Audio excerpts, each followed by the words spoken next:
Hello there, ladies and gentlemen. Welcome back to Devil's Latest Issue Podcast. I'm your host, Mr. Vegas. I'm joined as always by my wonderful co-host, Mr. Fatman T. You do not recognize the bodies in the water.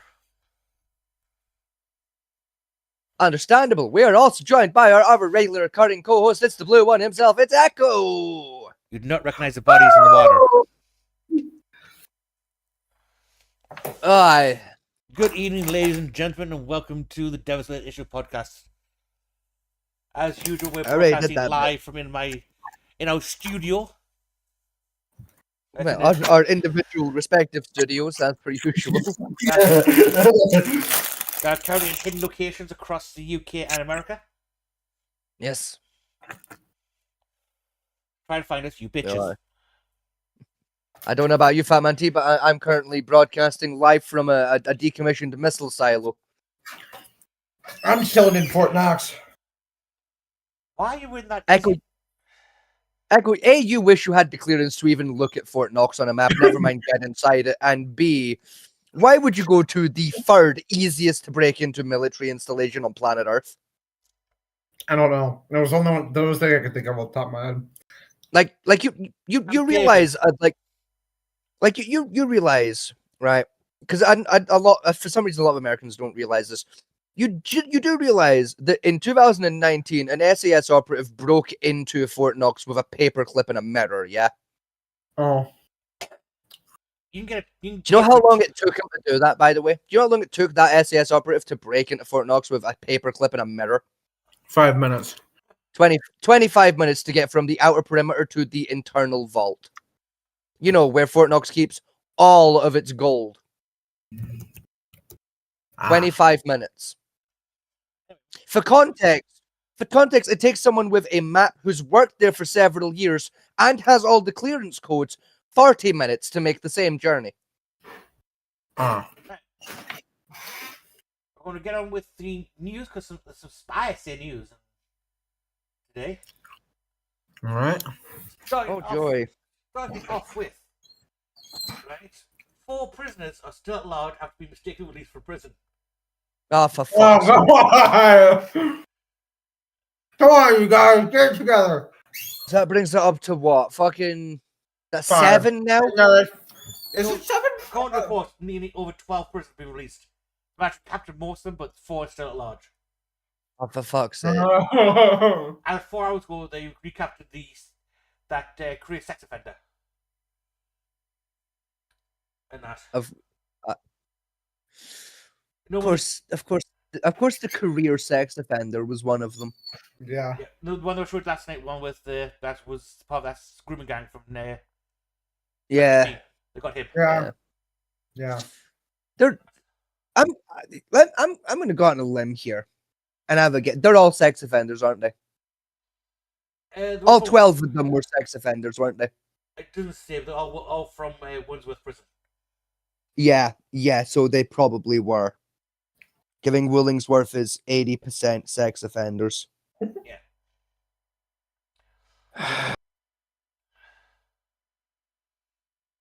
I have a theory, but I'm not allowed to say it live on air. Yeah, I need to know. Also, is Wellington like the sex offender, like one of them, where they come to, like, congregate or something? One of them.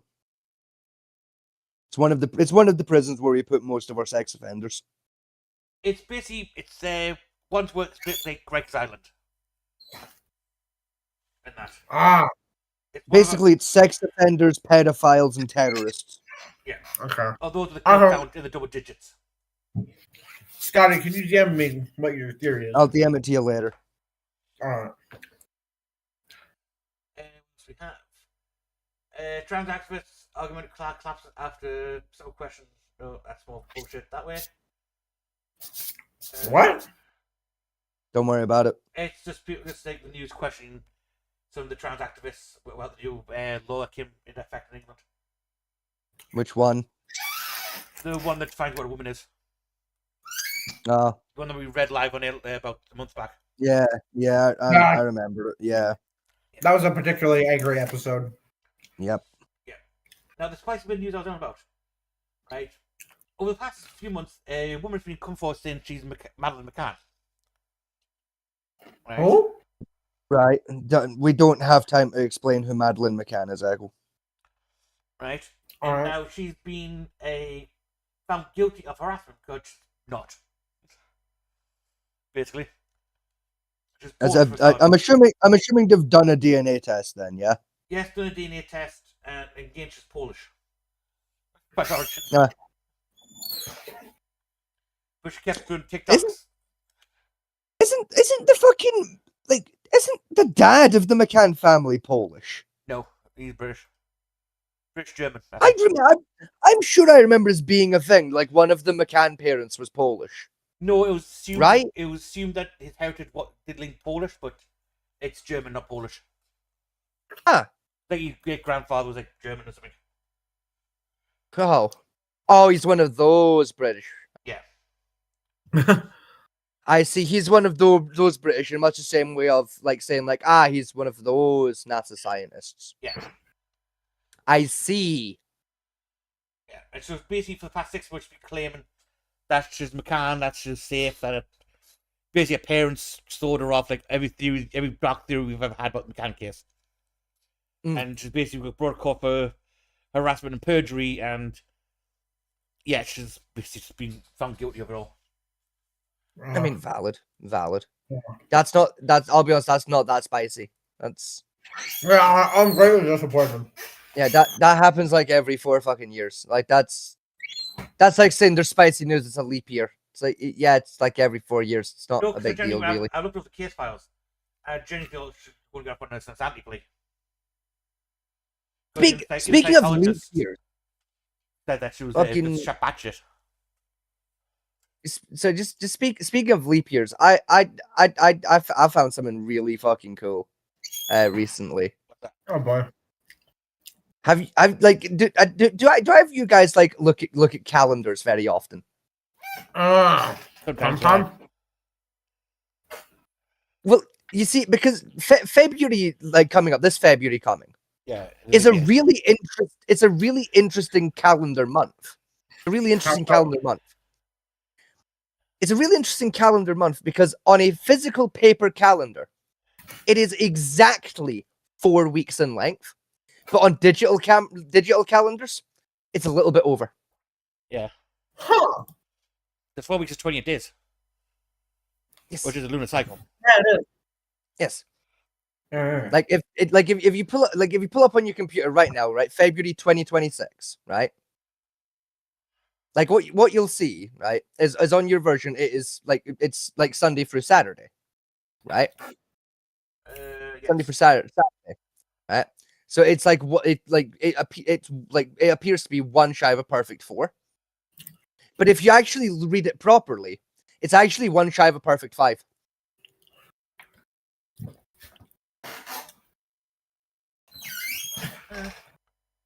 And this is interesting because Februaries are normally one shy of a perfect 4.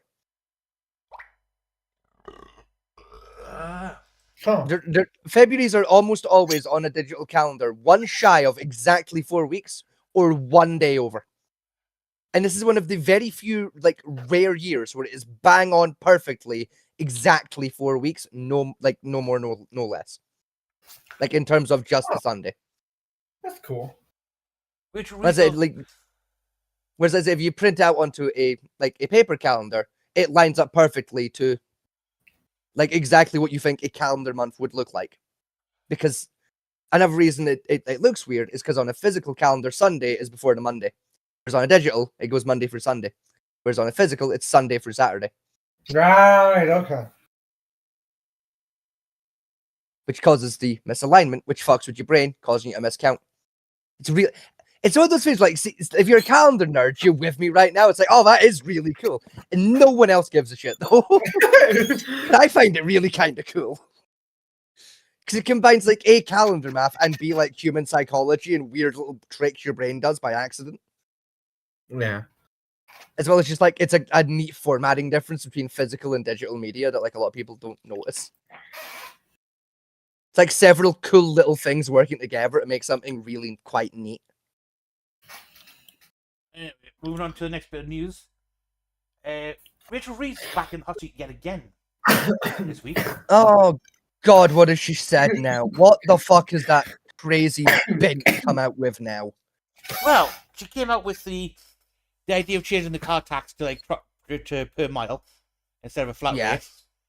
I genuinely hope her husband's punched her in the nose. Right, but she's also now come out with saying that, well, you know how the budget's supposed to be released yesterday. Yeah. She hasn't. Let me guess. It hasn't been. She hasn't released the budget yet, but she's gone on saying Yep. that taxes won't rise this quarter, while all the evidence that's come out from like leaked documents and like other bills associated with the budget have shown at least a 2 to 5% raise in taxes across the board. Jesus fucking Christ. Only one hasn't Fuck's raised sake. VAT yet, and we believe that's coming soon with a up to 25% VAT. Some places are speculating. Bruh, if it is 25%, this country might actually fucking riot. Especially since we're talking like 30% rise on fuel and a 50% rise on tobacco. Yeah, In fuck Britain and off. Scotland. Fuck off with all that shit. Like I don't even smoke tobacco, and that makes me upset. The worst one for Scotland is an extra 25% rise on the beer. Oh, fuck all the way off. It's a bold strategy, Cam. Let's see if it pays off. No, no, you've both started me. I'm going on the fucking rant again. Fuck both of you. Right? You understand why it is such fucking bullshit in particular with the beer tax, right? Because like, let me ask you a question, Echo, right? Yeah. Because I know the answer off the top of my head, right? It's if you take like Great Britain, right? The Great British Empire. That is Scotland, England, Wales, and Northern Ireland. Okay? Yeah. Take those individual nations, right? Which one do you think manufactures and sells the most alcohol? Especially high grain alcohol. No, not just high grain. Across the board, you take all alcohol departments together and just alcohol as a category. Which country do you think produces the most alcohol and, more importantly, brings in the highest profit from selling alcohol? Either Scotland or Ireland. It's fucking Scotland in both categories of highest production and highest profit due to the sheer volume of alcohol consumed internally and sold externally to other markets. Yeah. Now go ahead and let me ask you this, right? Like, bear in mind that Scotland is basically the most profitable alcohol producing country in Britain, right? Who do you think receives the bigger budget, right, in terms of like tax distribution taken directly from alcohol sales? Do you think Scotland gets more of their budget from, from the taxes taken directly from alcohol sales because they sell the most alcohol, or do you think it's England? Theoretically, it should be Scotland because Theoretically, it should be, shouldn't it? Because they sell. Yeah, it's not. It's England. nah. Of course, it's because having it be Scotland would make sense. Yeah, because it's the same with literally everything with Scotland and England. Is everything Scotland gets taxed on, we see like maybe 5% of that tax given back to us in the budget. The rest goes to England. But yeah, also the English government and people who are just politically I disagree with seem to be convinced that Scotland wouldn't last more than a year on their own with their own income, even though our income is the only fucking reason the British Empire is still floating. And despite like currently having a fraction of what we actually make money-wise given back to us, we still have better education and health rates and police service rates than England, Wales, and Ireland combined.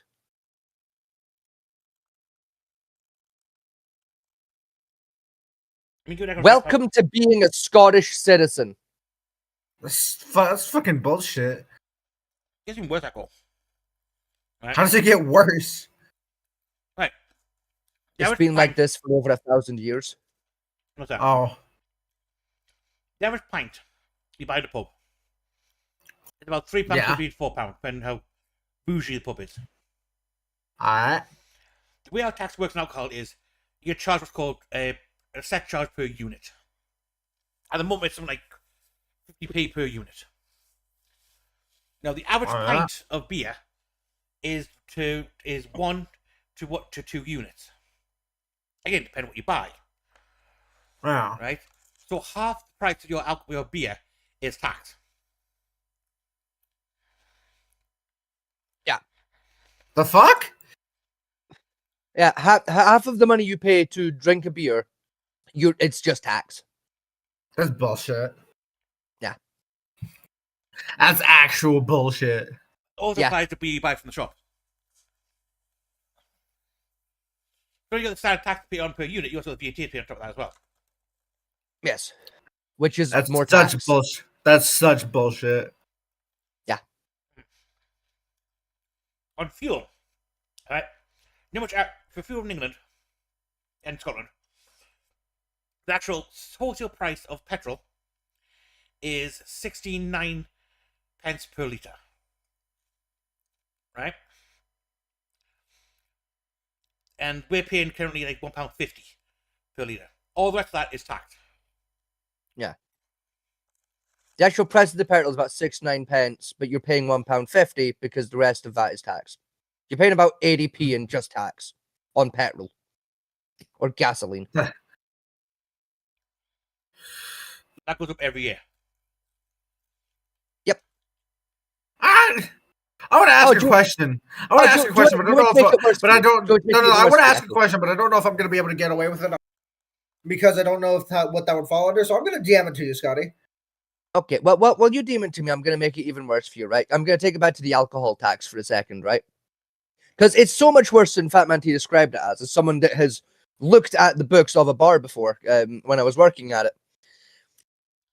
So when it comes to like the tax and VAT on beer, right? Yeah. What's actually happening is like the breweries and the suppliers make the beer, right? Yeah. So let's say your supplier is a brewery, right? There's no middleman, right? It's coming straight from the brewery to your pub, okay? You're a pub landlord, right. okay? So you own a pub, right? You go to a brewery, you say, I'd like, let's say 10 kegs of beer, okay? They say 10 kegs of beer, right? The kegs, right, with the beer, that's 100 Great British pounds. That's going to cost you, okay? All right. Only surprise, the government has arrived and knocked on your door. And they're saying, no, it's not going to cost £100. It's actually going to cost you 165 Great British pounds because tax and VAT, right? Ugh. No. Yep. So you pay that money, pay the 165, okay? When you then sell the kegs on as individual pints, not only do you now have to like sell it with the base price of that 165 for the full batch to break even, you then get taxed again on the sale price. It's actual bullshit. So if you only sell your beer at a break even like margin to just cover expenses, including that previous tax, you still lose money because you're getting taxed again. Meaning both pub landlords and also the British public are getting taxed twice to drink a pint. Also, You literally get double taxed for a pint. That just further reinforces the question I've just asked you in DMs. Yes, let me go read the question. Because I don't think I can get away with saying that on air. And you won't get away with asking that. No. Well, no, correction. You'll get away with asking me that. I just won't get away with answering it. What's the question? How has our country not had a revolution yet? It's simple. Our parliamentary system is broken and the area is fractured. I can also give you a much more simple answer. Basically, people are too stupid to fucking notice just how bad it actually is now. Yeah. Because it's been like about this bad and progressively getting worse for so long. People are used to the abuse of the system. In theory, the way our country works is our country theoretically, and every British citizen knows this, we are still run by the king or the royal family. Yes. Have overall arching authority over the country. Yeah. Parliament is there as a stopgap. So it stops the king doing way too much fuck shit. Whereas the way it actually works is the king doesn't really do anything and once in a while steps in to stop Parliament doing fuck shit. Yeah. And even that is maybe once a decade. The Crown gets involved and goes, guys, you're taking the piss now. Yeah, Parliament is there to brainstorm ideas for the benefit of the not noble person and put them forward towards the nobility and to the Crown. Then the Crown has final say over what's going on. What's happened over the years is Parliament has went, okay, I'm going to get a bit leery with this, and just basically cut the royal family out of the discussions to push their own agenda to say sign here, sign here, sign here. If you don't sign here, we're going to remove you. We're going to kill your family off. Oh. Which the Parliament could never pull off in the first place because they have no control of any of our armed forces. And the thing that makes it funny is, and the thing that makes it really funny is a lot of like citizens of the country are falling for the propaganda to the point where you regularly hear people being like, we should get rid of the royal family because what did they actually do? And it's like, again, without the royal family, the British Empire collapses financially. There are 3 things keeping the Great British Empire afloat financially. All of Scotland, the royal family, and the shit ton of tax all the civilians are paying. Oh. Now you might ask yourself, how's the royal family keeping us afloat? Well, between tourism and the copious number of charities they own and operate, many of which I literally wouldn't be alive today without, this country wouldn't function without the royal family, because if the royal family goes away, we lose all of that income from tourism, and we also lose all those wonderful benefits of the royal family running those charities, because, well, they're not the royal family anymore, so they don't make silly amounts of money anymore. So how are they going to afford the billions of dollars they spend on charity? The problem we got is the Parliament's done such a job of saying like the royal family is useless by saying that we're paying them like so much from the country's coffers to be royals. We do pay them a set amount. I think it's like about like 20 million a year to the royal family. Give or take. Right. But in just in like tourism alone, of like just people like getting on board a plane and arriving in London, right? Just the income the country makes from that of taxing the airlines alone is literally double that. We make about 40 million a year just on the plane tax. That's for America, not many other countries. Yeah, that's before even factoring in like fucking like the taxes from like tourists buying shit in London, you know, all the fucking like the income the royal family themselves personally receive whenever like fucking like trinkets and shit are sold with their faces plastered on it. Yeah. Like no, the royal family themselves runs what's called duchies, which held by each duke of the family and the king itself. Yes, I think Starla has explained those to me. I'm not sure. I'll give a brief explanation. Starla will have explained the historical version of a duchy, not the modern version, but modern version of duchy is technically a conglomeration of companies, land, and stocks, which each duke owns and operates, which then also feeds into the country's overall profit. So, like the Duke of Edinburgh, which is technically second into the king. Yes. Right? Their duchy includes 69 businesses, each ranging from agriculture into military contracting. Yep. They own I believe, a third of all unclaimed land. They also own half of all national monuments and stately houses and estate plannings systems, and about 10% of all lawyers currently active in the country. I'd also like to point out as well that the Duke of Edinburgh also either directly owns or is a direct affiliate / sponsor of 43% of registered charities in Scotland. Yes.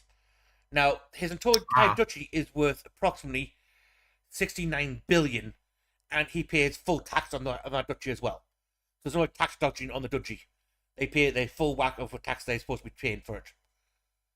On that as well as contributing nearly 50% of the profits from the duchy back into the British coffers for running costs, including 2/3 of the budget of all military forces come from the duchy's own pockets. Yes, particularly the regiments that was related to the area. So, like the Welsh Dragoons, the 87th, the 98th, the 41st Airborne units, all tend to come out of the Duke of Edinburgh Duchy's coffers to cover down for military forces. That's like in perspective for any like British people and especially Scottish people at home that might be listening. I literally wouldn't have got into college without the Duke of Edinburgh being a thing. Because the Duke of Edinburgh runs a charity in Scotland called the Duke of Edinburgh Award. Yeah, right? As well. Yeah, like I was gonna, like people like anywhere in Britain can take part in it, but like traditionally it's like mostly Scottish people that like take part in it.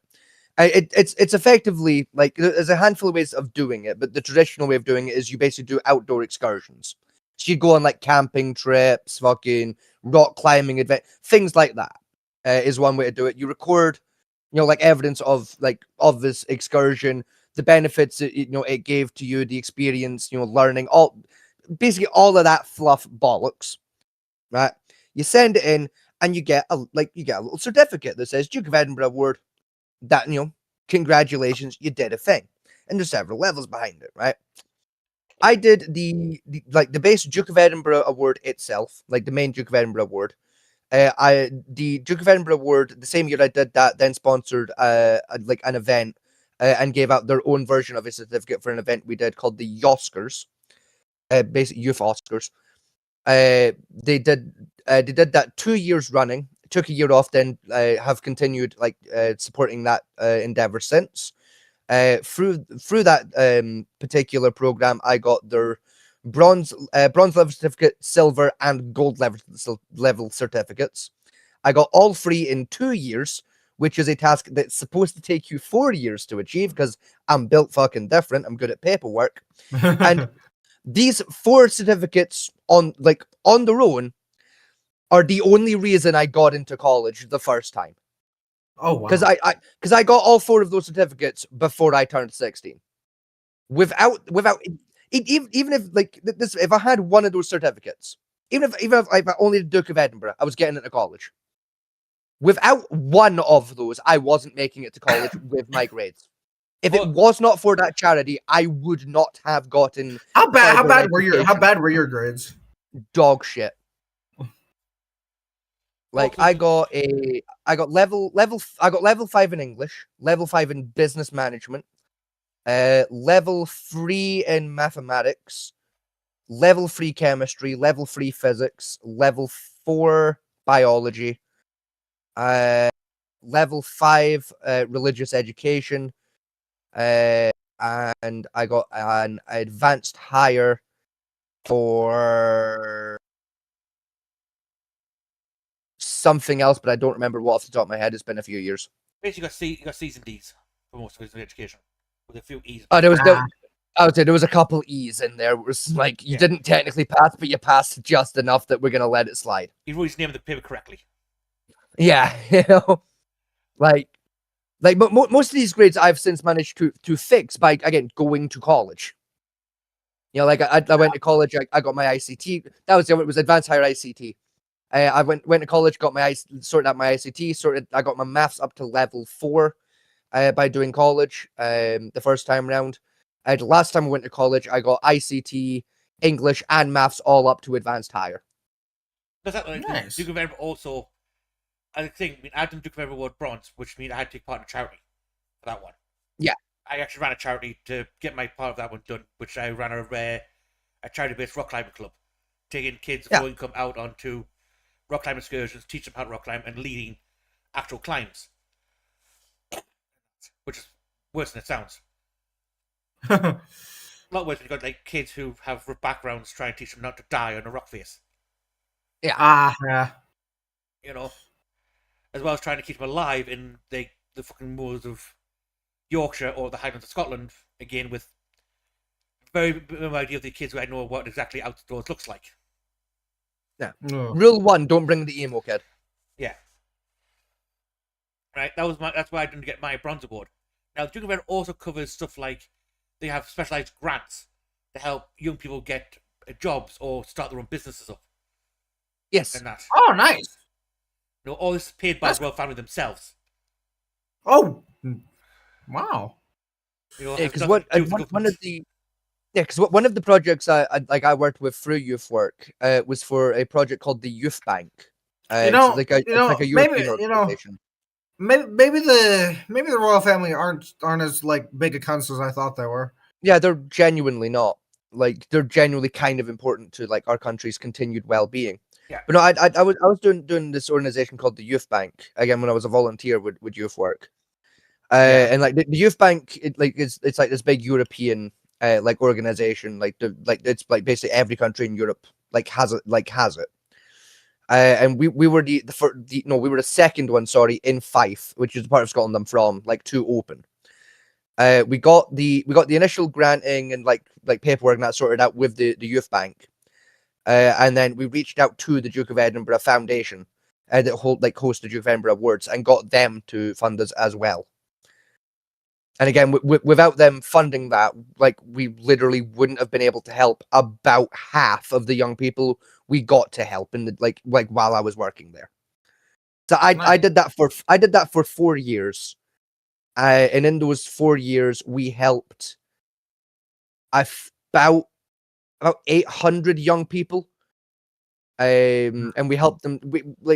Essentially, the idea was it was like a non-payback loan system, where it was like say for example, let's say you're 15 years old, and you want to open. Let's say you want to open your own car wash, right? You want to open a car wash, right? That's what you want to do as a business, right? You'd put in an application to us, right? And let's say you need £100 to get started, right? You need £100, right? To get started, that gets you like a bucket, mop, cleaning supplies, permit, and like a month's rent on a location, right? You wouldn't get all of that for £100, but let's just say, for the sake of argument, you found a way to do it, right? Yeah. You put an application in to the Youth Bank, right? Basically the Youth Bank committee would sit down, read your application as a group, and we say yes or no based on a list of criteria, right? Said list of criteria basically boils down to basically, does this actually help a young person? Is this something sensible? You know, like if you put in a thing being like, I want to get a bike because I'm really into BMXing and like skateboarding is gay, it's like, yeah, we're not funding that. You know, whereas if you put in a thing like skateboarding is gay. Yeah, whereas if you put in an application like I want to get a BMX bike because I want to do the X Games next year. I need to train and shit. It's like, yeah, okay, that you might get away with that. You know, it's like you put in an application, right? £100, right? Read the application as a group, right? Let's say we agree, we give you the £100, right? You take that £100, right? You get all the stuff you need, right? You're hunky dory, right? You run your thing for a month, right? If you make £100, right, or less, you don't owe us a fucking penny. Don't owe us a goddamn penny, right? Make £200, don't owe us a penny. 300, don't owe us 400. If you make 500 or more, right, you start owing us a little bit. You're a little bit of tenner a month. 10 months, sorted, job done. Or you can pay it back off in one go. Either or works.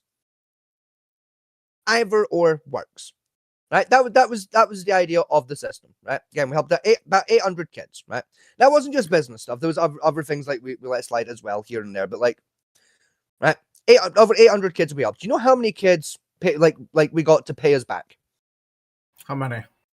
4 kids. Do you know how many of the 800 and odd kids that we helped that actually could have paid us back though? What, like 200 or so? 655. Oh wow! You might be wondering, what about the other 200 and odd kids? Those were cases where they weren't asking for business loans and shit. It was personal circumstance loans. Like, say for example, a young person that say they've got a family situation going on and they've had to move in with their dad, but they're neither them or their dad can afford new furniture for the room, can't afford paint, that kind of thing. Yeah, that's where the money for the other 200 and odd kids went. Ah, okay. That was the entire idea of the Youth Bank. And I mean, there was it wasn't just Duke of Edinburgh. There was other, I should mention, there's other organizations that also pitched in financially, but the Duke of Edinburgh was about 60% of our funds the entire time. For the first year, they were 80% of our funding. The rest of the time, that 80% was 60% of our funding for the other 3 years. They gave us one payment that 1 year, and that one payment was 60% of our funds for the following 3 years. It was that big of a fucking chunk. Oh. They gave us that much money. Now, again, another one the Duke of Edinburgh does is called the Business Loan Grant for young persons up to the age of 25. Now, basically, we go that when you basically make a business plan up. You go to them and say, look, I need funding to get off the ground because you need some amount of capital in your back pocket in order to get back loan from the bank anyway. Yeah. Right? You go to them and say, look, this is my business plan. I really think it'll work. They'll go through your business plan, even help you fill out your business plan and improve it as part of the service. And then they'll give you an amount from anywhere ranging from £1,000 to £10,000 to £15,000 at the max end to help start your business up. Huh. And this all comes out of the Duchy's coffers, separate from the government. The Royal Family themselves have funded half the schools in this country being built and improved to tech standards. Right? Princess Anne, Princess Royal, right, who's taking control of our army itself, she personally funds the relocation and stability of Gurkha veterans. Oh, nice! Out of her own pocket. Yeah. Not touching the Duchy's funds to do her Duchy's funds do that. Out of her own goddamn pocket does that fund that. And she pushed a bill through to make Gurkha serve in the British Armed Forces as British citizens as well. She paid for all that legislation to go through Parliament by herself. That's why she's the most respected royal. Yeah, so anyone that fucking sits there and says the royals don't do anything and are a bunch of lazy fucking money-grabbing bastards don't know what the fuck they're talking about and frankly should be hung for treason. Yeah. Don't get me wrong. There are members of the royal family that applies to. Yes. But it does not apply to the royal family as an entire organization. Yeah. Right? Don't get me wrong. Country involved in, both politically and economically, are conducted through the royal visits. Yeah. Our ambassadors hang on the royal family when they go do visits to other countries in order to try and sneak in some negotiations with help the royal family facilitating them negotiations. Without that all stops. From that point forward, and makes political much harder. Like I said, don't get me wrong, right? Prince Andrew is a fucking cunt. All right, Prince Harry. we all do. Prince Harry's a fucking wankstain. All right, I respect, but I'm not the biggest fan of the current king. And frankly, the day I call Camilla the queen is the day I frankly expect Fat Man to string me up by my ball sack. Because no, I will not call that woman the queen. Yes, she's been divorced. She's been divorced several times, and she's also a fucking harlot. I refuse to call that creature the queen of my country, because legally, no the fuck she isn't, and never fucking will be. But I digress. You know, if fucking Henry had to abdicate the throne over that shit, so should she. Anyway, but I further digress. Well, yeah, but still, that's the only thing I don't mind too much, right? Catholic king, I don't have a problem with. I'm fine with the king being Catholic, right? Or the queen or whoever. Don't care if the royals are Catholic. That's their business. Doesn't change how they're gonna run the place, right? Yeah. I don't like. All I'm saying is either way, they read the fucking Bible and they say the Hail Mary, right? It fucking counts in my book, all right? Fucking praying to the same beardy bastard, right? They just have a different opinion on divorce, all right? I don't mind that, honestly. Right. Even like I'm going to go to top thing with it, but even like a more personal things like you and like Vegas and Echo is the royal families also want to push through the gay marriage bill and a lot of the gay reform acts that came in. Oh, really? Yes, unironically, like the because I tell you what, it was Queen Elizabeth II that pushed it the hardest, and that was like literally the way that Queen Elizabeth pushed the gay marriage bill. That was the thing that sold Queen Elizabeth to me when I was young. When I was like I was like a young person first learning about politics. That was the thing that made me go, Queen Elizabeth's the fucking queen, and I respect that. Like, because up to that point, all I knew about Queen Elizabeth was she's the queen, because her dad was the king, and she drove an ambulance in the army for a bit. And then she did that big dick hero move, and I went, yeah, that right there, that as a woman, I would be fucking proud to bend my fucking knee to, put a hand over my heart for, and speak a fucking oath of allegiance over. Right? The day Queen Elizabeth fucking died was the day my loyalty to this country snapped. That was the day I stopped being a British person and I simply became a citizen of planet Earth. That woman did a massive amount for this country in both reform. I am honestly shocked that the fucking like it was the royal family that was going that helped with the the gay marriage bills and shit. Yeah, literally without Queen Elizabeth, like gay marriage would still be illegal in Great Britain. Huh. Because like until the Queen got involved, a majority of the Parliament were heavily against it. Yeah, they weren't against like civil partnerships, which is like a legal representation of marriage, but the word marriage is linked to the church and only the church as a legal standpoint. Right. She also the one who forced the Catholics to give gay people children during their adoption agencies as well. Yes. Because the Catholics said, "Well, we'll shut down the orphanage down against. Go ahead, I'll take them over. I've got the cash." Yeah. Literally, I love that. She had to meet with the Pope, who the Pope was going on about. That's what said. Since I'll just take it over. I've got the cash. I've got the land. Try me.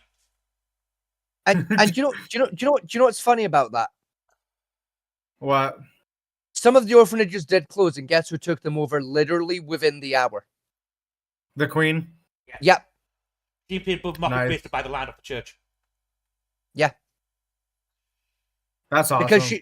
Because unironically, because like this is a story that came out like a few years after it happened. A lot of people didn't know this happened until after the Queen like passed.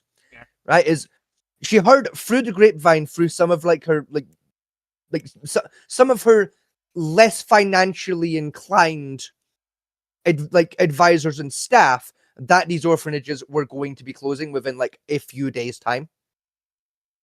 So she basically made a handful of phone calls to the Pope to bitch at him, and also like some basically land registry lawyers, and purchased every single one of the orphanages she heard might be closing within an hour of hearing that news. That's awesome.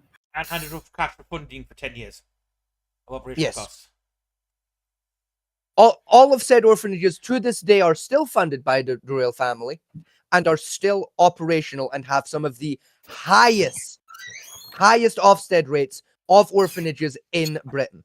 Yeah. Ofsted? What's that? Is that like adoption rate? It's our educational authority, which oversees inspects our educational facilities. I thought you meant orphanages are technically educational facilities in Britain. Because like a lot of like orphanages like do homeschooling, but it's like not technically legally it's not homeschooling, but it's homeschooling with extra steps. Right. She also put into the royal decree, the royal court, which means it can't be changed, that these orphanages will be continually funded in perpetuity. Yes. Well, what's perpetuity mean? Forever. Basically, until the sun detonates and wipes out planet Earth. Nice. Or the human race goes extinct, whichever happens first. Now, getting one of those things put out of the royal court is nigh impossible. Hence why football and pies are still legal in this country. Yes. Because of the royal decrees. That's how powerful she made a move of to call fuck you to the Pope. Yes. And she also took on Russia several times during the Cold War. Their bullshit. Yeah. Yeah.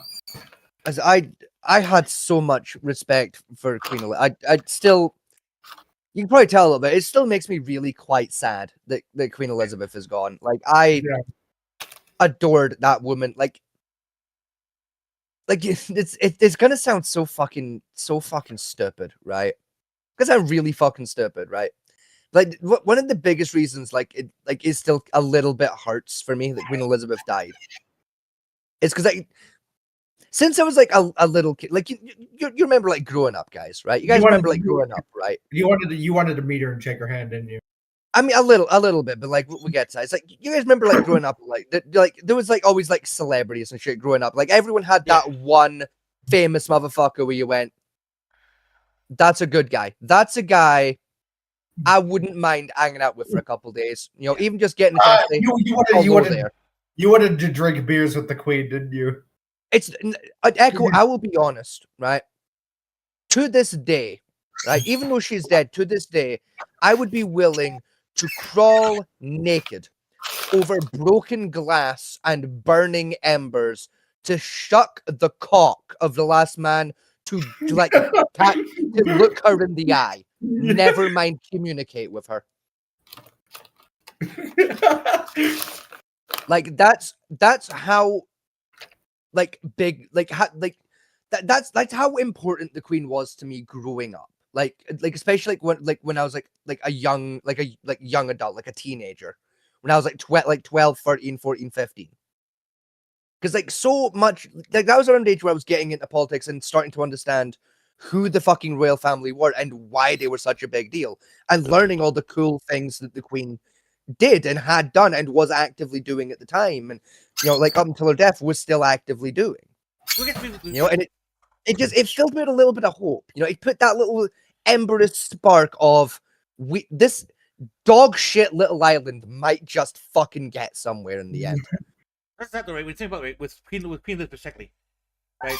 You have stories of like other royal families throughout history, Henry VIII, King Charles, that type of stuff, right? Queen Elizabeth puts you in mind of how she stood up. Because not only did she stand up to like foreign powers a lot of the time, right? She also stood up to her own royal court. Yes, which is a hard thing to do for even the king to do, because they control a lot of stuff. She forced them back. She made them back down several times, like when William married a peasant. That's why his wife is a peasant. The royal court basically blasted her, saying, "We won't allow this marriage to go through." And she went, "Bet you fucking will." Yeah. Yes, you will. And if you try to stop it, you're fired. Yeah, there's fired, but cut out from the royal line and the court succession right, which for the royal court families is a big deal that makes them basically they lose their titles, their lands, their financial wealth, everything goes. She was playing for keeps.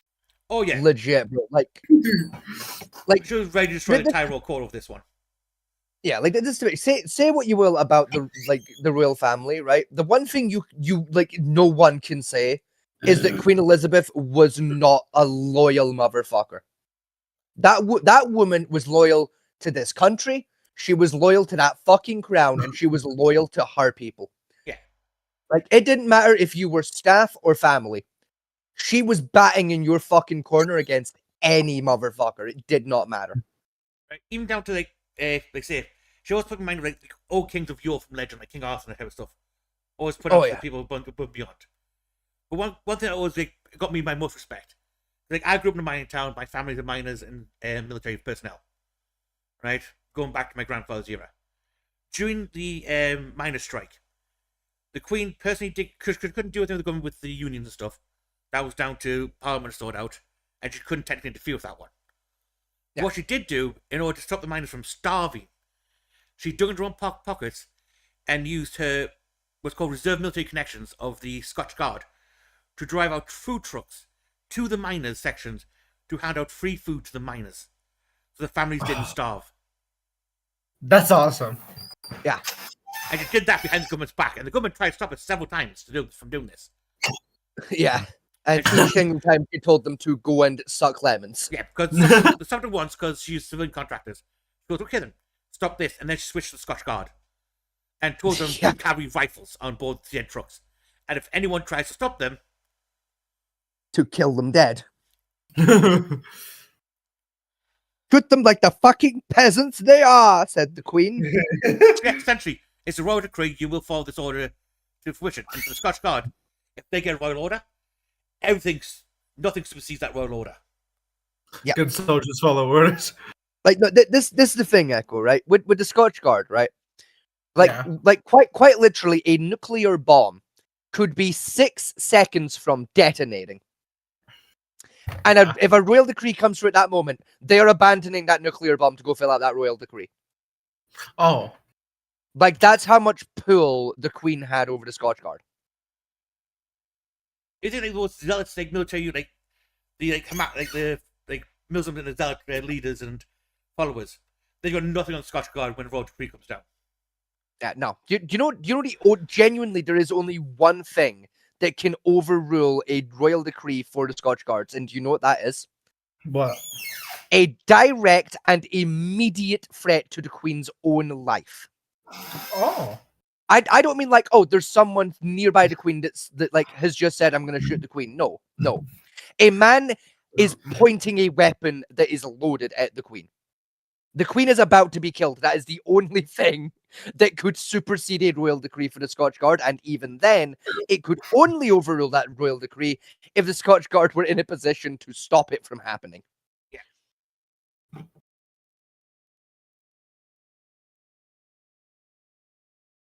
have a good idea of how well trained the Scotch Guard is. Right, a lot of people think, oh, this guy's in funny hats walking around London. I mean, their hats. To be fair, their hats are pretty funny looking. Yeah, right. There's only one unit in this country, right, which is technically more specialized and highly more effective in combat than the Scotch Guard. One. Which is? SES. Yes. Ah. Like, the pecking order for special forces in Great Britain is, in order, the SAS, the Scotch Guard, the SBS, and then the Green Berets. Are we the green or are we the reds? I can't. I think we might be red berets, aren't we? Red berets are the power troopers, so yes. Yeah. So because the Green Berets are the American one, isn't it? Yeah. Power troopers. Yeah. So the red berets then, because our paratroopers are technically special forces. Yeah. That's the pecking order. I did. Like, Funnily enough, I wanted to be a Scotch Guard when I was a kid. Yeah.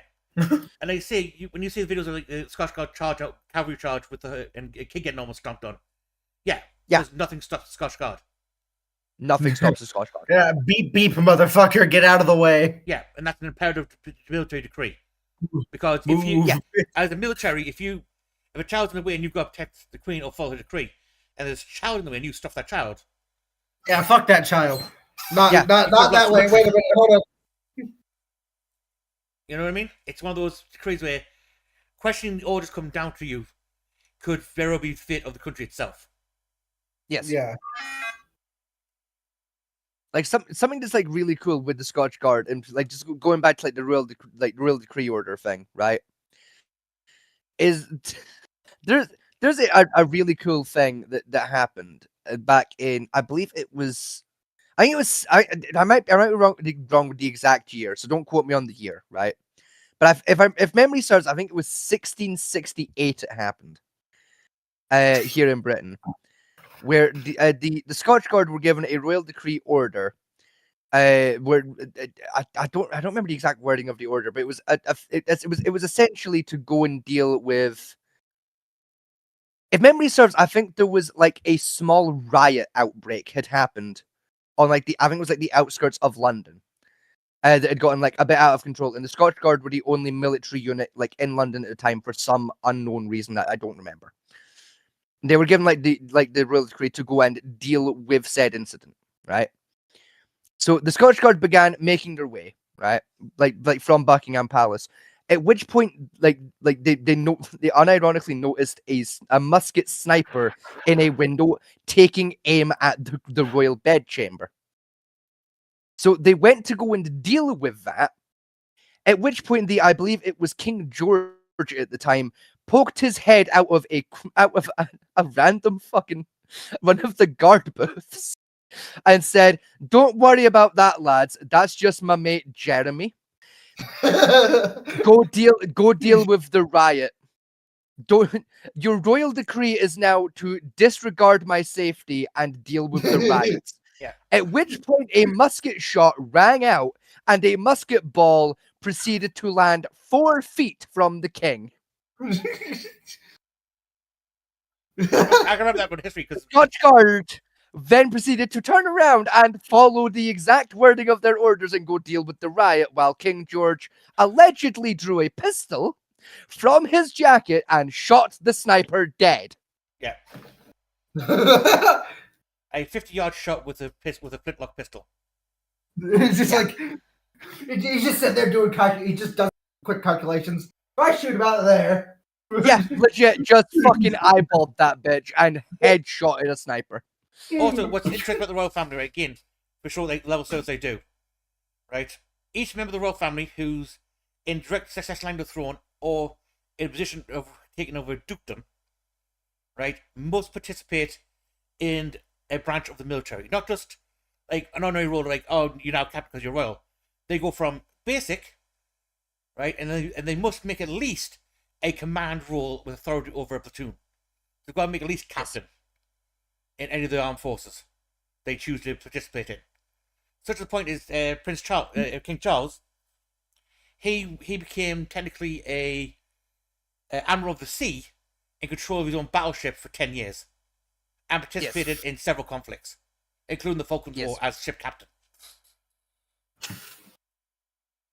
He's also a master saber fencer as well. Yes. Nice. And I still think I could take him. Like I don't want to toot my own horn or nothing. I'm pretty good with a saber. I think I could take him. So, out of curiosity, what was the plan for the show tonight before we got to this? Basically, we're covering like certain topics that popped up in recent media and stuff, because the royal family one's been popping up a lot more lately, saying getting rid of the royal family and that type of stuff, or the royal family has to apologize for the acts of previous royals. I was like, no, because again, that's bullshit. A, they were alive for that, and B, the amount of good they've done in the world, fuck you. Yeah. Because I got really fucking pissed off with my sister a couple of years ago. Because like she started like spouting the fucking get rid of the royals bullshit. And she made the terrible mistake of saying it in my fucking presence. Charlie just and this is this is when the Queen was still alive, so I was still I was hard way like a royal supporter. It was one of those things like, you know, when you have to catch yourself before you fucking unload on someone who just doesn't deserve it. You should have unloaded. Like it was one of those moments. Like, I was about to say some fucking shit, and I was like, okay, let's take a breath. I had to sit my sister down and be like, okay, tell me why you feel the way you do about the royal family. Like, I will hear you out. She walked me through it, and I was like, okay, let me break this down step by step about exactly why you're wrong. And proceeded to do basically the last 45 minutes of this show in her living room while doing the most British thing possible of drinking a tea in one hand and a Red Bull in the other. I mean, again, right, for Charles, right? He's not the most accomplished royal. So I still believe that's Princess Anne. She's the most accomplished one of the family, next to the Queen herself. Yeah. Well, right? I was out of the living royals, yes, I will grant you. Right. Charles also, as part of his duchy, he promoted and devised several new methods for organic farming, particularly around grapes and vineyards in this country. So now, he's got a weird thing about grapes, Danny. He's he's like turbo autistic about just running a vineyard. Yeah, and organic biscuits, oddly enough. But I mean, to be fair, right? If I was fucking as old as time, like King Charles is, and had infinite money, I'd probably have a couple of weird hobbies too. Yeah, but I don't think running a vineyard would be on my list. The problem is, right, hobbies I would attain. Right, what would your weird hobbies be? I'm going to finish the thought before we get further off. Because there's a weird obsession with the vineyard and with cheese making in particular. It's two main obsessions. Yes. What cheese making? You'll find out in a second. Right? Posh. Is because of his vineyard itself, he has basically stabilized the British wine market by a factor of 1,000 and produced new methods for organic farming and sustainable grape farming to make wine affordable even at the high end. So high-end wines can be affordable for the lower class people. Yes. Right? He's also including he took on the champagne mafia as well with this. They fucking hate some of the stuff he pulled off. As for the cheese, British cheese making itself was going down the drain because of closures in certain areas of the sector because of cheap shit coming over from France and Spain. Again, he pioneered a new method of cave cheese making, where you find some caves, put the cheese in there, and leave it there to mature, for cheddar particularly, which again revolutionized our cheese making production and increased our domestic cheese production and cheese value across the world by a factor of 1,000. That stuff he did as a side gig to running his duchy and several other businesses. They were just his hobbies which did that.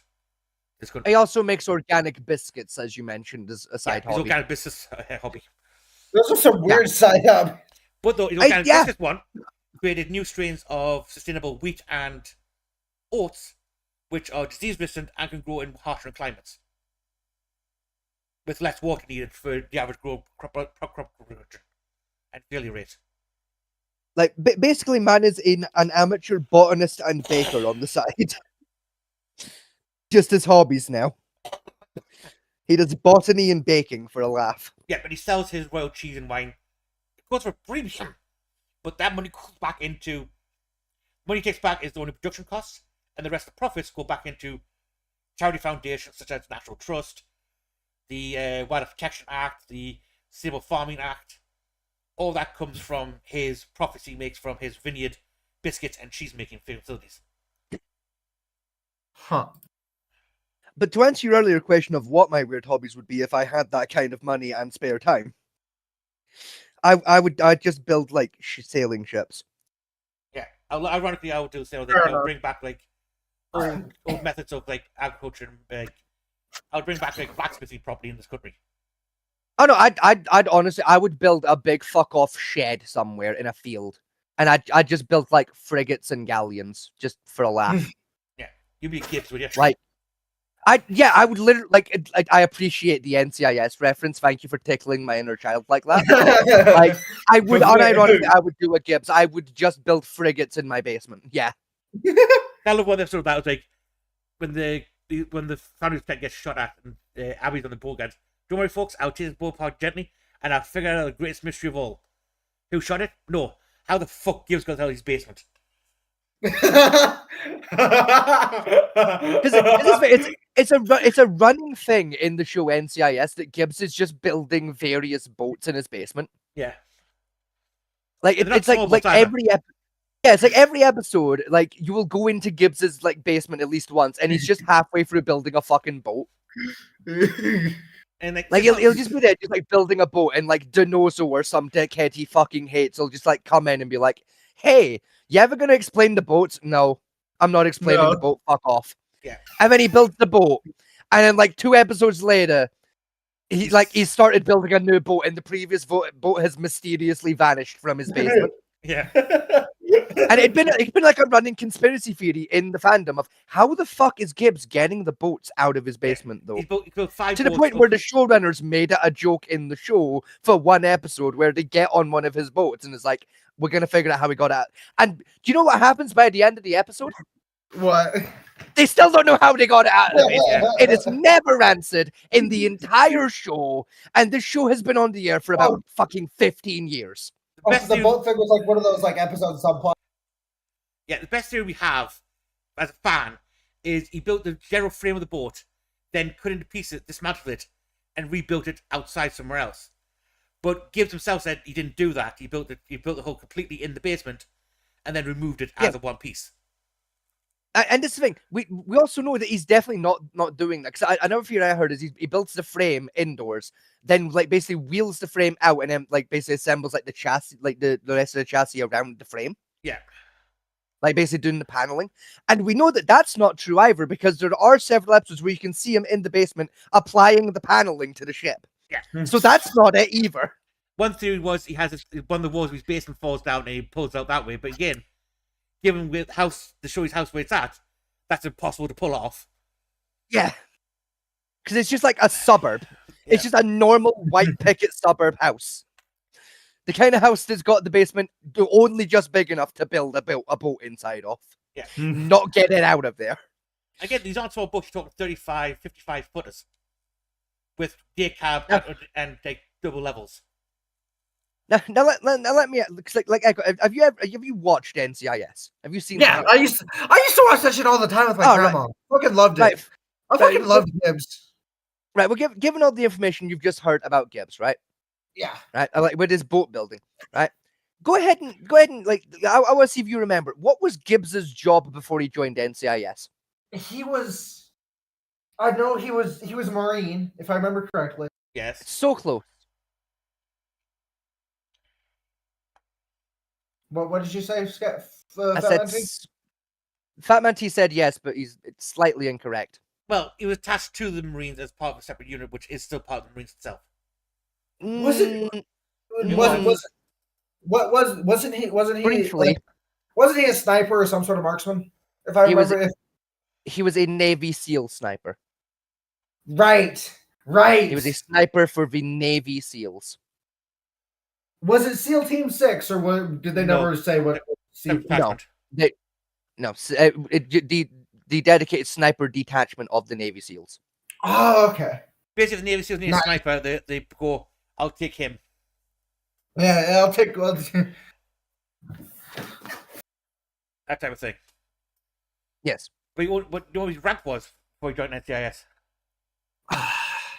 It was. Wasn't it Master Chief? No, it wasn't Master Chief.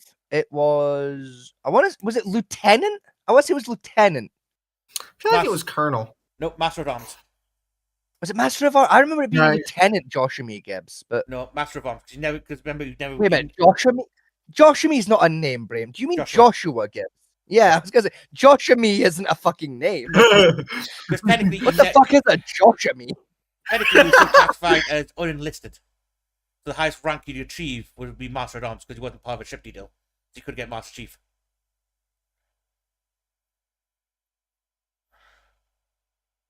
That's gonna bug me now. Where the fuck have I gotten Joshua from? What the fuck is a Joshua? Is that a name? Do I know a man named Joshua? Have a tree. And I'm good because I've heard the name Joshua Gibbs. Oh, oh, you're fucking kidding me. What? So yeah, I have heard the name Joshua Gibbs before. What? Joshua is the first name of Mr. Gibbs from Pirates of the Caribbean. A film I watched earlier today, in between The Muppets Christmas Carol and Muppets Treasure Island. Two good films, to be honest, them two. Like, because I watched Muppet Christmas Carol, and then I watched Pirates of the Caribbean, Curse of the Black Pearl, and when I started playing Sid Meier's Pirates, I went, this isn't piratey enough. So started watching a Muppet's Treasure Island in the background while I played Sid Meier's Pirates. Is it a dual Muppets Christmas Carol as a vibe? I don't know if you heard me throughout the day, just like occasionally just breaking out into various songs from Muppets Christmas Carol and or Treasure Island, because that's what was happening. It got to that song in that movie. But yeah, back into the royal family, the royal stuff and that. So yeah, each member of the royal family has to at least take part in active military, and especially at the level of dukes and that, in order to get their title and royal rank, and access to the duchy or any funding from the royal family as well. And that one word kind of broke away from tradition is William, and that's because he's technically in the Coast Guard search and rescue, which can't technically counted, kind of thing. And that. So quiet. So I'm googling to see if there's any historical precedent for the name Joshua and where the fuck they pulled that name from. Because there's no way. Well, they came up with the name Joshua because a writer paid Disney money, did the acoustic shit I did of misremembering the name Joshua. There's no way. They had to have pulled this from somewhere. There's a biblical village that appears in the Bible called Joshua. And that. But that's a very obscure Bible reference.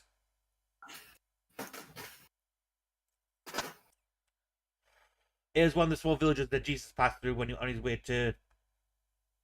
Yes, I'm aware. I can't remember where I was going to. I think I was going back to Jerusalem.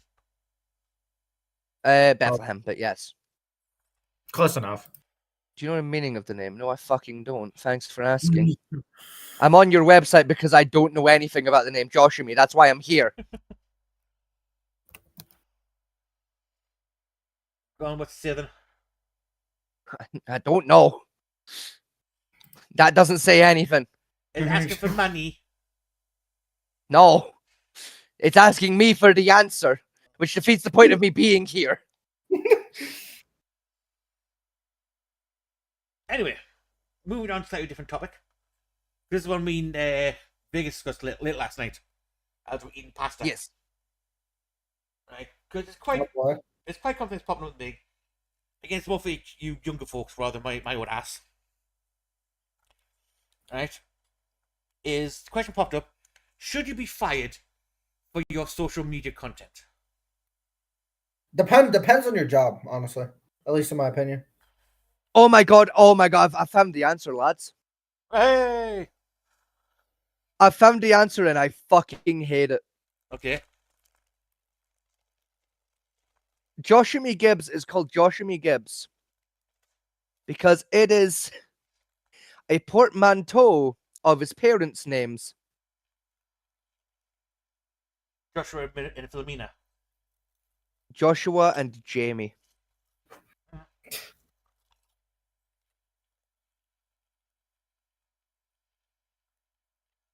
Joshua Amy. Joshua Me.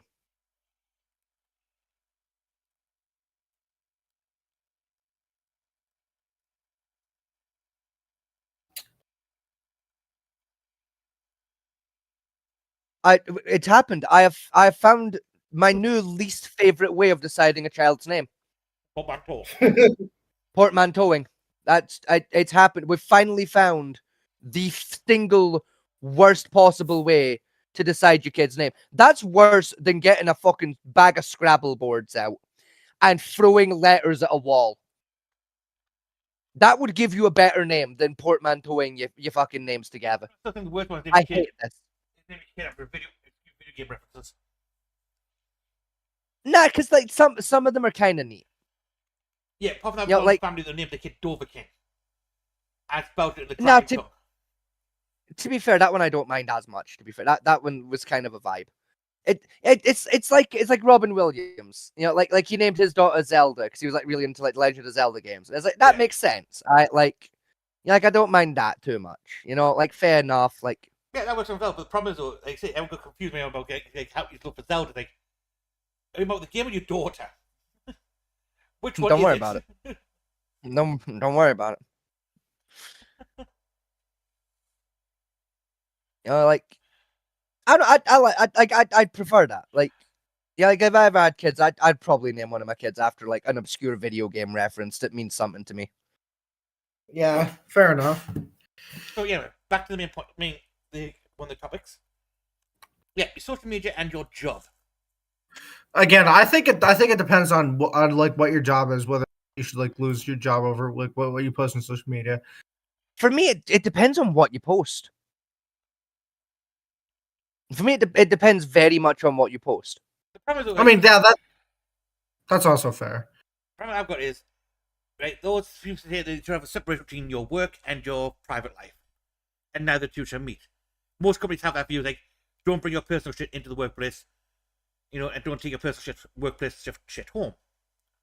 Yeah. Right? But if they fire you for your social media, which is your personal shit, they're forcibly crossing that boundary. So if they're going to put you for your social media, that means you've opened the door for bringing your personal problems into the workplace. At that point, at the same time, though, Fat Man T is like you posting shit on social media is bringing your personal shit to the workplace in this day and age. Like it's not hard to go on the internet, and like say go onto like Facebook, right? Go to someone's Facebook page, see what they've posted, right? Like, go through a Facebook post, find a photograph of them on their Facebook, and then just do an image search of that photograph and go, okay, there's his name, that's the state he lives in, that's his face. Let's find out where he works. Reverse image search. Oh, look, it's Brian, and he works at Burger King. Yeah. Like, it's not hard to do that. And, like, if you as an employee of, say, Burger King are going on Facebook and just, like, saying some Nazi shit, I feel like Burger King kind of has a right to fire your ass because, like, yeah, they don't want to be associated with one of their employees being a fucking Nazi. Yes, but also the problem I got it gets used as a weapon of. Yeah, it's Burger King, not Fear the King, right? Which is more case of, I say something that someone on the opposite aisle dislikes, and then they use that to frame it in a bad way and basically bombard my workplace in order to get me fired. Now, agree, like a lot of large companies absorb that quite well and just tell you go and fuck yourself. Yes. Right? Because in turn, they think, he does his job, he's got no problems at work, get fucked. The problem you've got is when you've got smaller companies and they've got employees, and you can lose your best employee over because you had a disagreement with someone, like not even a big disagreement. There could be an argument of the color blue is better colour than the color purple. You know, in that case, the easy solution is to work at work for a company that has the same political ideologies as you do. Yeah, like for example, if I was say, a hardcore right wing supporter, I'd go work for Ben Shapiro or Joe Rogan, people that aren't gonna fire me for saying some Nazi shit. Fair enough. Because let's be fair, they say some Nazi shit all the fucking time. Yeah. Whereas with me being more left leaning, I would instead go work for a more left leaning organization where I would expect to be fired for saying some Nazi shit, because we're not Nazis at this corporation, thank you. It would be like working at a synagogue and then being confused why you got fired for literally quoting Mein Kampf on your Facebook. It's like, maybe Nazis shouldn't work at synagogues. Yeah. And maybe that's a conflict of interest. Maybe that sends the wrong political message for the time.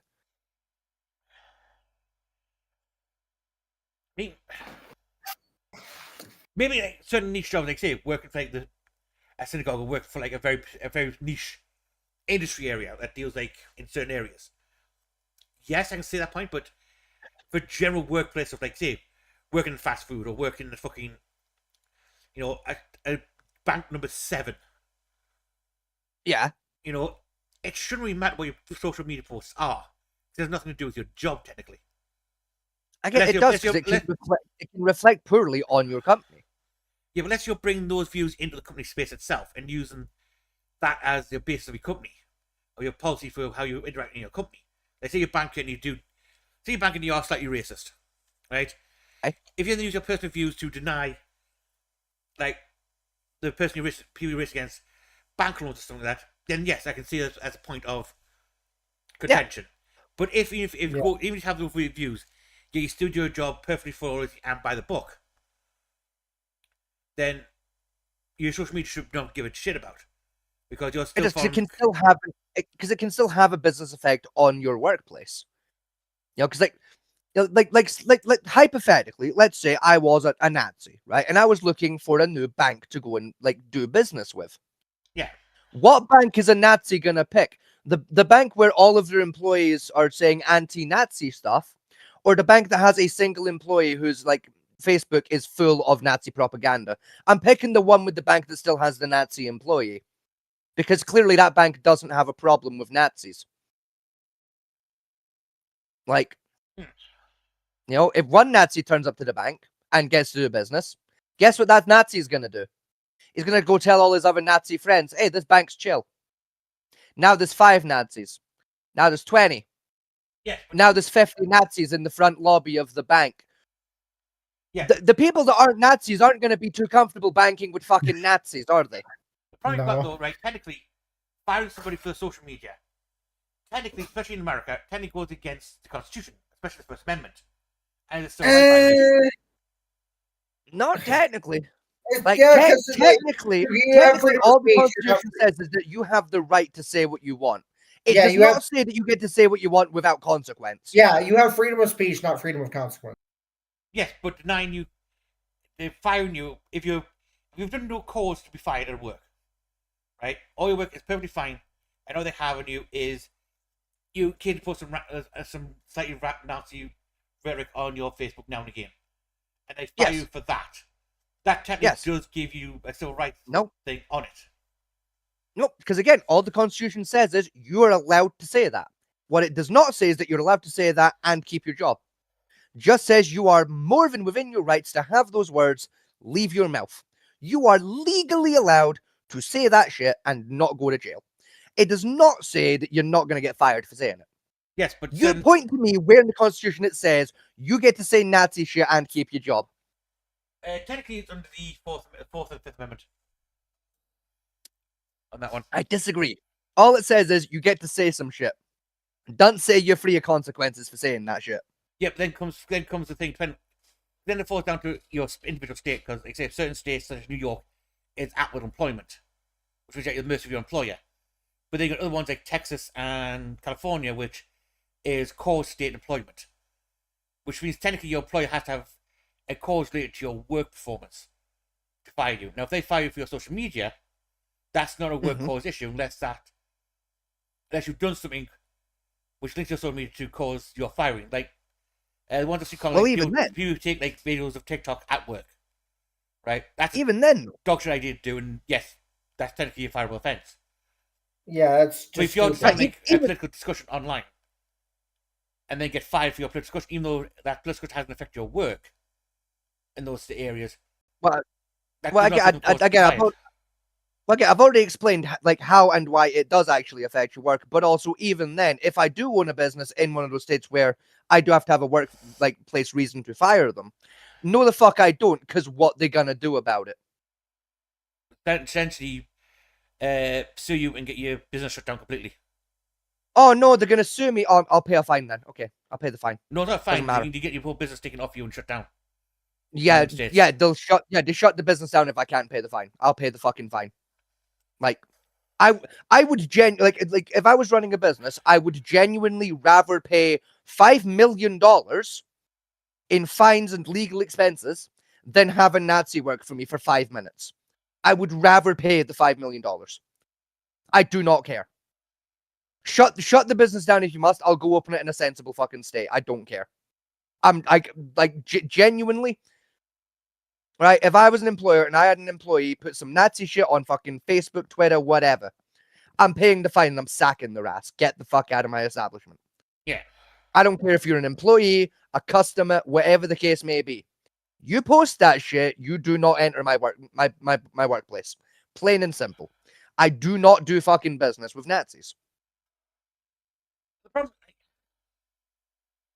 you say Nazi, right? What do you mean by Nazi? You mean like the general one for like Adolf Hitler and stuff, or what the general left now call Nazis? Because they're not. I usually mean Nazi as in a fucking skinhead with swastika tattoos. Right, fair enough. Because they say they're both happens because I don't mince my words. Because of the Trump apocalypse and that type of stuff, a lot of people being fired just because they're Republicans. Yeah, which even then themselves. Even then, like, fair enough. It's the same argument. You have a political leaning that goes against the political leanings of me as a business owner and my business by proxy. I'm well in my rights to not want you as an employee. Like, if the First Amendment says you get to say whatever the fuck you want, guess what? It says I get to say whatever the fuck I want too. And I say you're fired. Job done. See how easy it is to weaponize the First Amendment, like, when motherfuckers try and use it that way? No, like, well, you can't fire me because the First Amendment says. Well, the First Amendment says I can, actually, because First Amendment says I can say what I want, and I say, you're fired. Like, the entire argument falls apart at that stage of, well, if I can say what I want without consequence, I say you're fired. Technically, by the same argument, that's covered by the First Amendment too. Not really. Yeah, because, hey, the First Amendment says you can say whatever the fuck you want. Freedom of speech. Yeah. And I'm using my freedom of speech to say that you do not have a job at this workplace. Yes, job done. But the problem is, though, you saying you're fired actually falls into contract law, which is not part of the freedom of speech. Doesn't matter. Doesn't matter. If he's allowed to say Nazi shit, I'm allowed to say he's fired. Because freedom of speech. We are both saying things. And we both disagree with each other on those statements. All the more reason for us to not do business in that scenario. Yeah. Job done.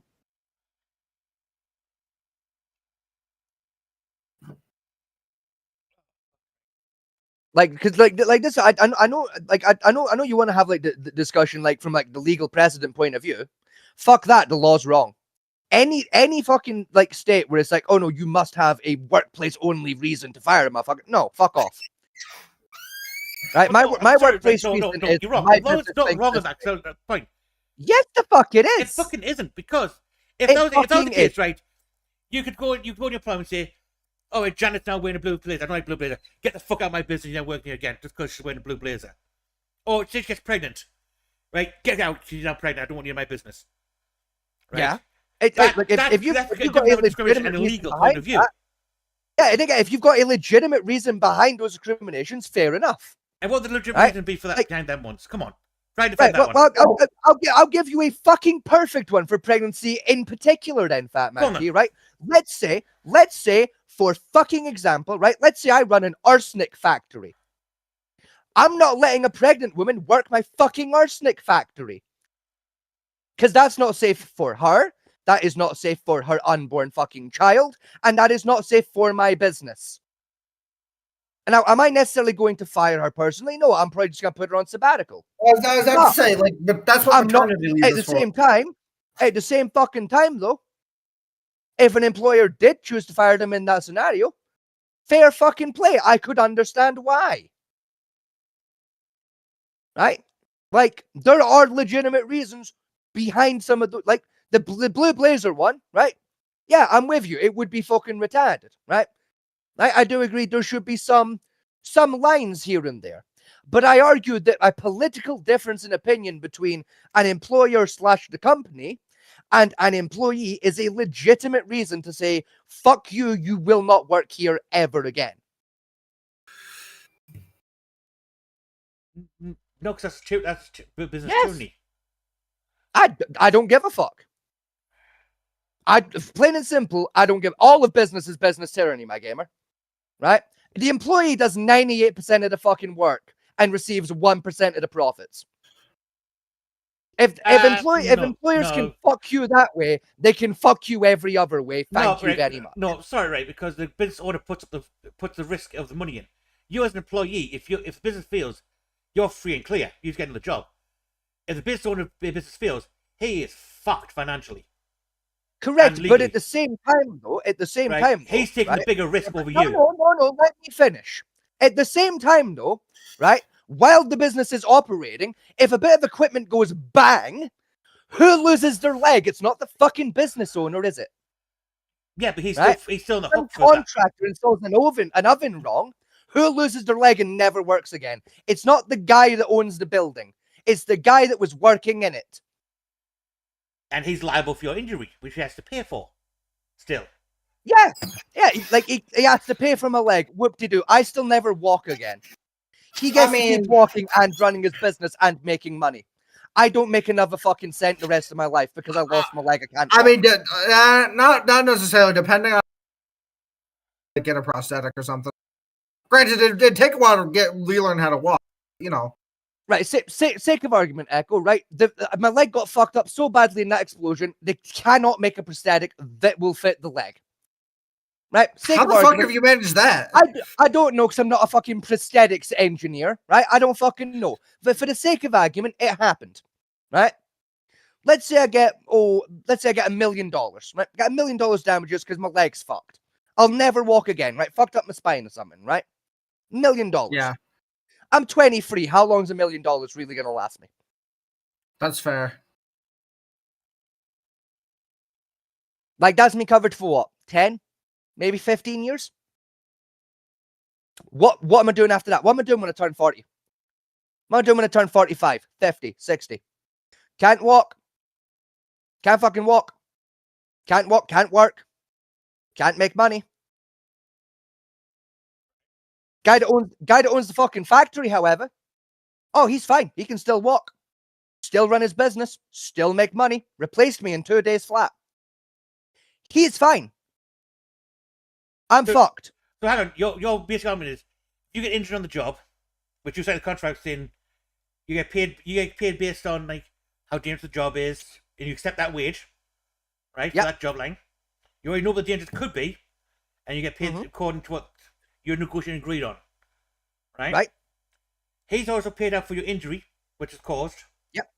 Right. Up to what the court says, because guarantee you probably sued him by this point. And the court most likely I would have, yes. And the court gave a fair judgment on what the cost should be for your injury. I disagree with you on that particular point. The court gave me what they deem based on how the law is written to be a fair judgment. That's a very different fucking thing to an actual fair judgment. Well, what fair judgment would be to you? His entire life fortune? Well, no, if I'm in a situation where I've been injured in the workplace and I can never walk again because my leg's been blown off and I'm now fucking crippled from the neck down due to a spinal cord injury caused in that workplace, I would argue fair recompense would be, say, the cost of getting some surgeries done so I don't just fucking stop existing now. And while we're at it, you pay me a living wage ongoing until I do fucking die because it was on your business premises. I literally lost my ability to work to make you more money. Right. But that would be a fair arrangement. Right. Well, how is that a fair arrangement? You are paid based on, well, you negotiate for the risks involved. You know the risks involved in the job. Yeah. Right? You got paid based on those risks and for your contribution to the workplace. So why is he now responsible for you in perpetuity? You're because the risk of the job. Because the contribution to the workplace changed. It went from sweat, blood, tears, and hours to my ability to walk.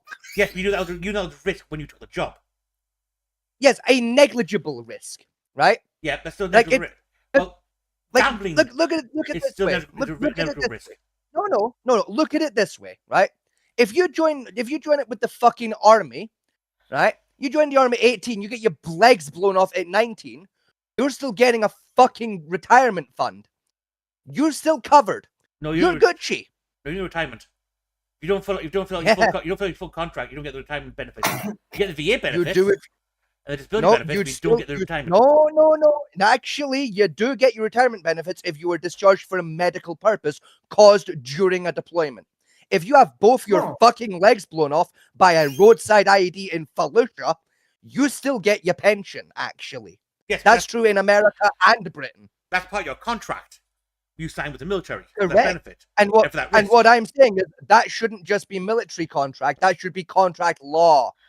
That if you are injured in the workplace, you get your pension and you still get your fucking agreed upon wage until the end of that contract term. I argue the rest of your life, but for the sake of fairness. Mm-hmm. And it shouldn't be a one-off big chunk payment. It should be the same payment arrangement you had on contract. Most contracts are yearly basis, so you get that for a year. I have literally never signed a yearly contract. Most contracts tend to be renewed every year. The shortest contract I ever signed was a 2-year fucking contract. In all contracts I've ever signed as a chef and for the things, when you read the bottom 5% of the T&Cs, it generally says contract is technically automatically renewed every year unless contract changes are omitted. Most contracts have that clause in place. I have literally never signed a contract with that clause. I have checked. I actually read my contracts before I sign them.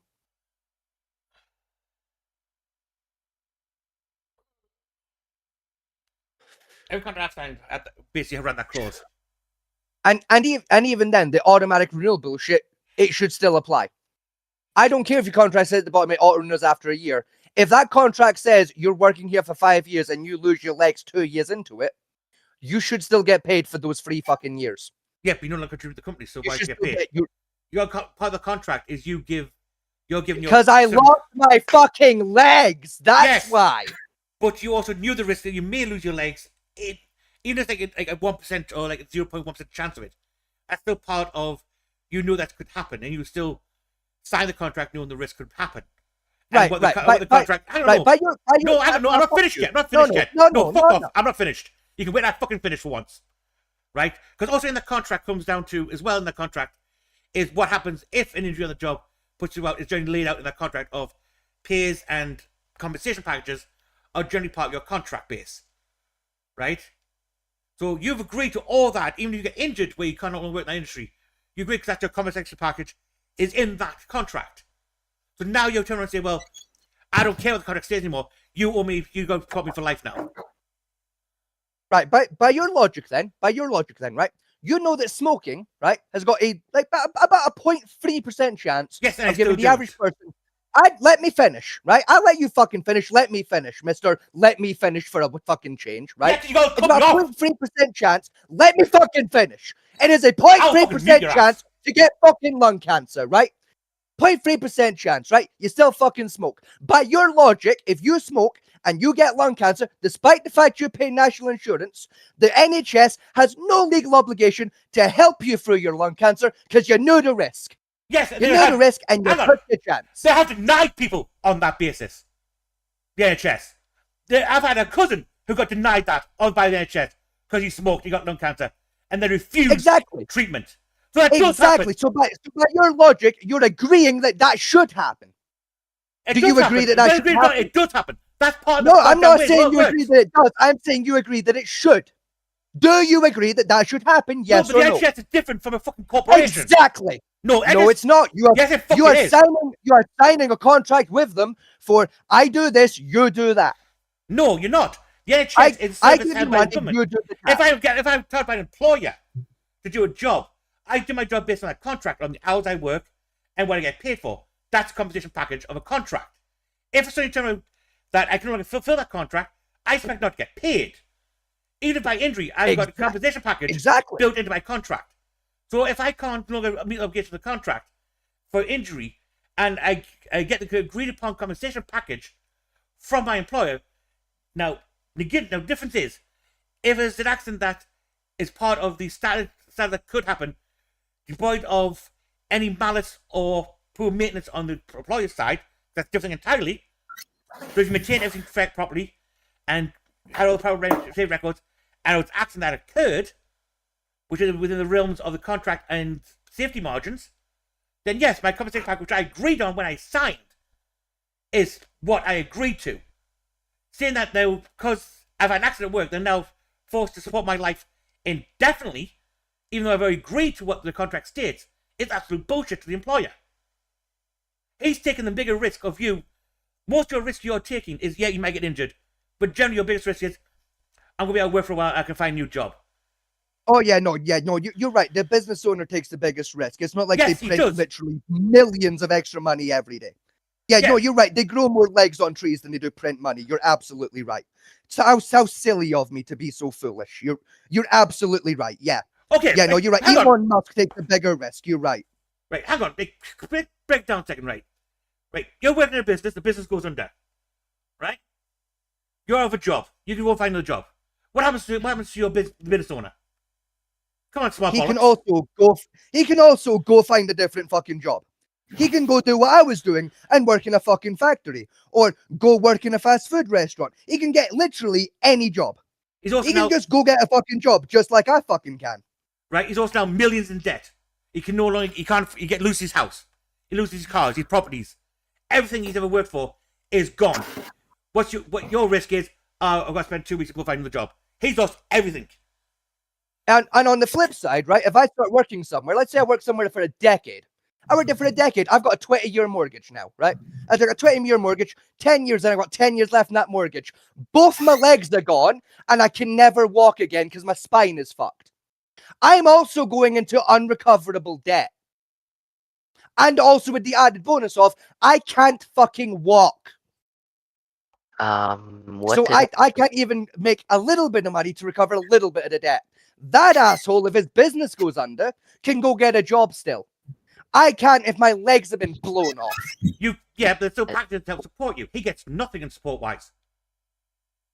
He gets no support. Not even fucking, like, dole or anything like that. He gets fuck all. If you lose your legs, you still get a chance of disability. Social benefits help you move on. Even down to, in America, there's systems for mortgages to make sure you don't lose your house because of injury. The business owner gets fuck all. He loses everything at the risk of him setting up a business. Your risk in a business is very marginal and minimal at best. Yeah, no, you're absolutely right. Spinal columns and legs are marginal risk. You're absolutely right. The risk of breaking your spine or losing a leg, unless you're in a heavy injury like construction, even then the compensation packages in construction are way better than standard normally, right? In an average office job, right, the risk of you fucking breaking a goddamn spine is fucking a miracle to pull off. Yeah, no, you're right, absolutely. And getting hit by a bus is like damn near it's damn near impossible to have happened. Therefore, the NHS shouldn't cover that either. Yeah, 100%. You're absolutely right. So because it's unlikely to go wrong. I'm now going to cover all your fucking freak accidents you may have. Get fucked on that idea. No, I'm saying the NHS should. And may I ask what's going on? I'm about an employee here, not the fucking NHS. Right, it doesn't matter. You're absolutely right. Like we have a contract, and as unlikely as a fuck up is to happen, doesn't matter. Doesn't because it was unlikely to happen, so it doesn't count. It doesn't count because it was unlikely to go wrong. You're absolutely right. How fucking silly of me. You're absolutely correct. Yeah, I'm sorry. No, employees aren't evil fucking entities of the fucking world here, mate. Despite your biases on most of the businesses. No, they're not. Yes, I have an unreasonable bias because most of the world's business owners could give away literally 80% of their fucking current value and not even feel a dent. You're absolutely right. What bullshit are you reading? Oh, gee, I don't know. Maybe the top 100 in Forbes. Given literally everyone in the top 100 on Forbes combine their money together and buy half of the planet and still be in the top 1% of rich motherfuckers, you're correct. Yeah, no, I have an unreasonable bias. The top 104 business owners, right? The 1% of fucking 1% of business owners. The average business owner barely clears 100,000 a fucking year. Yet they're responsible now for your life and maturity. But no, you're right. You're once again, you're right. Yeah, they only make $100,000. Yeah. What a shame for them. What a shame for them. They only make $100,000. More money than I've ever seen across my entire life combined. Yeah. What a fucking diddle. They've still got to pay their taxes, their wages to the staff, and everything else on top of that, as well as investment back in the business to help business grow. What are you doing for the business? What are you doing for the business? You're turning up, put in 10 hours a day, doing some basic tasks where your job is basic job to do, then going home. You don't have the stress of running business, make sure it's running right, paying all the staff out. You don't have all that risk on your head, all the stress of that. You're just turning up, hours grown, doing your job, and fucking off at the end of the day without caring the damn world. I'll tell you what then, Theo. I'll tell you what. All the normal workers won't go to work tomorrow, and we'll see how unstressful everyone's lives is. We'll see just how fucking hard the business owners have secretly had it the whole time. When not a single worker You've never run a business, have you? Several. You still can't understand this basic concept. I've run business from the start. No, you're right. I don't understand the basic concept of running a profitable business while still being a human fucking being and making sure that your employees are actually looked after. Yes, look at right. Explain the fuck out of me, despite literally going to business school. I apologize for not understanding business clearly. Clearly you don't, because you're assuming that looking after your employees means handing everything over to them. Not handing everything over to them, giving them a fair compensation when they literally lost their ability to have a decent fucking quality of life as a result of working for me. And that's why you have the compensation put for injury in your compensation by the contract. Can I ask what's going on? Like, what did I join into? He's just an contract law podcast. Two people speaking at the same time throws me off.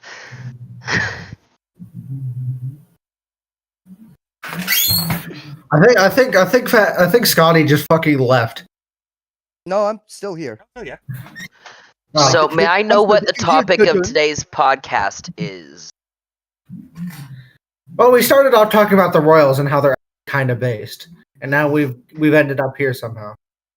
How did we end up wherever the fuck we are? No idea. Don't worry about it. It started with Fat Man. If we're bitching about shitty employer stuff and how much... Yeah, it started because Fat Man T asked the question, should you be fired from your job for stuff you post on social media? And it just kind of... We somehow ended up... Yes and no. It depends on what you post on social media. Like, if you're posting bashing your job while you're still working at your job, that's kind of... I mean, it depends on what you're bashing your job for. If it's like a legitimate thing. Yeah, it also does depend on what you're bashing your job for. We'll start off then we end up with contract law about injuries at workplace. Yeah. Hold on. Technical difficulties, headset's dying. And during that, Scotty lost both of his legs. So, okay, see, if we're going based... Hold on, give me 2 seconds. Love, can you switch that to the back?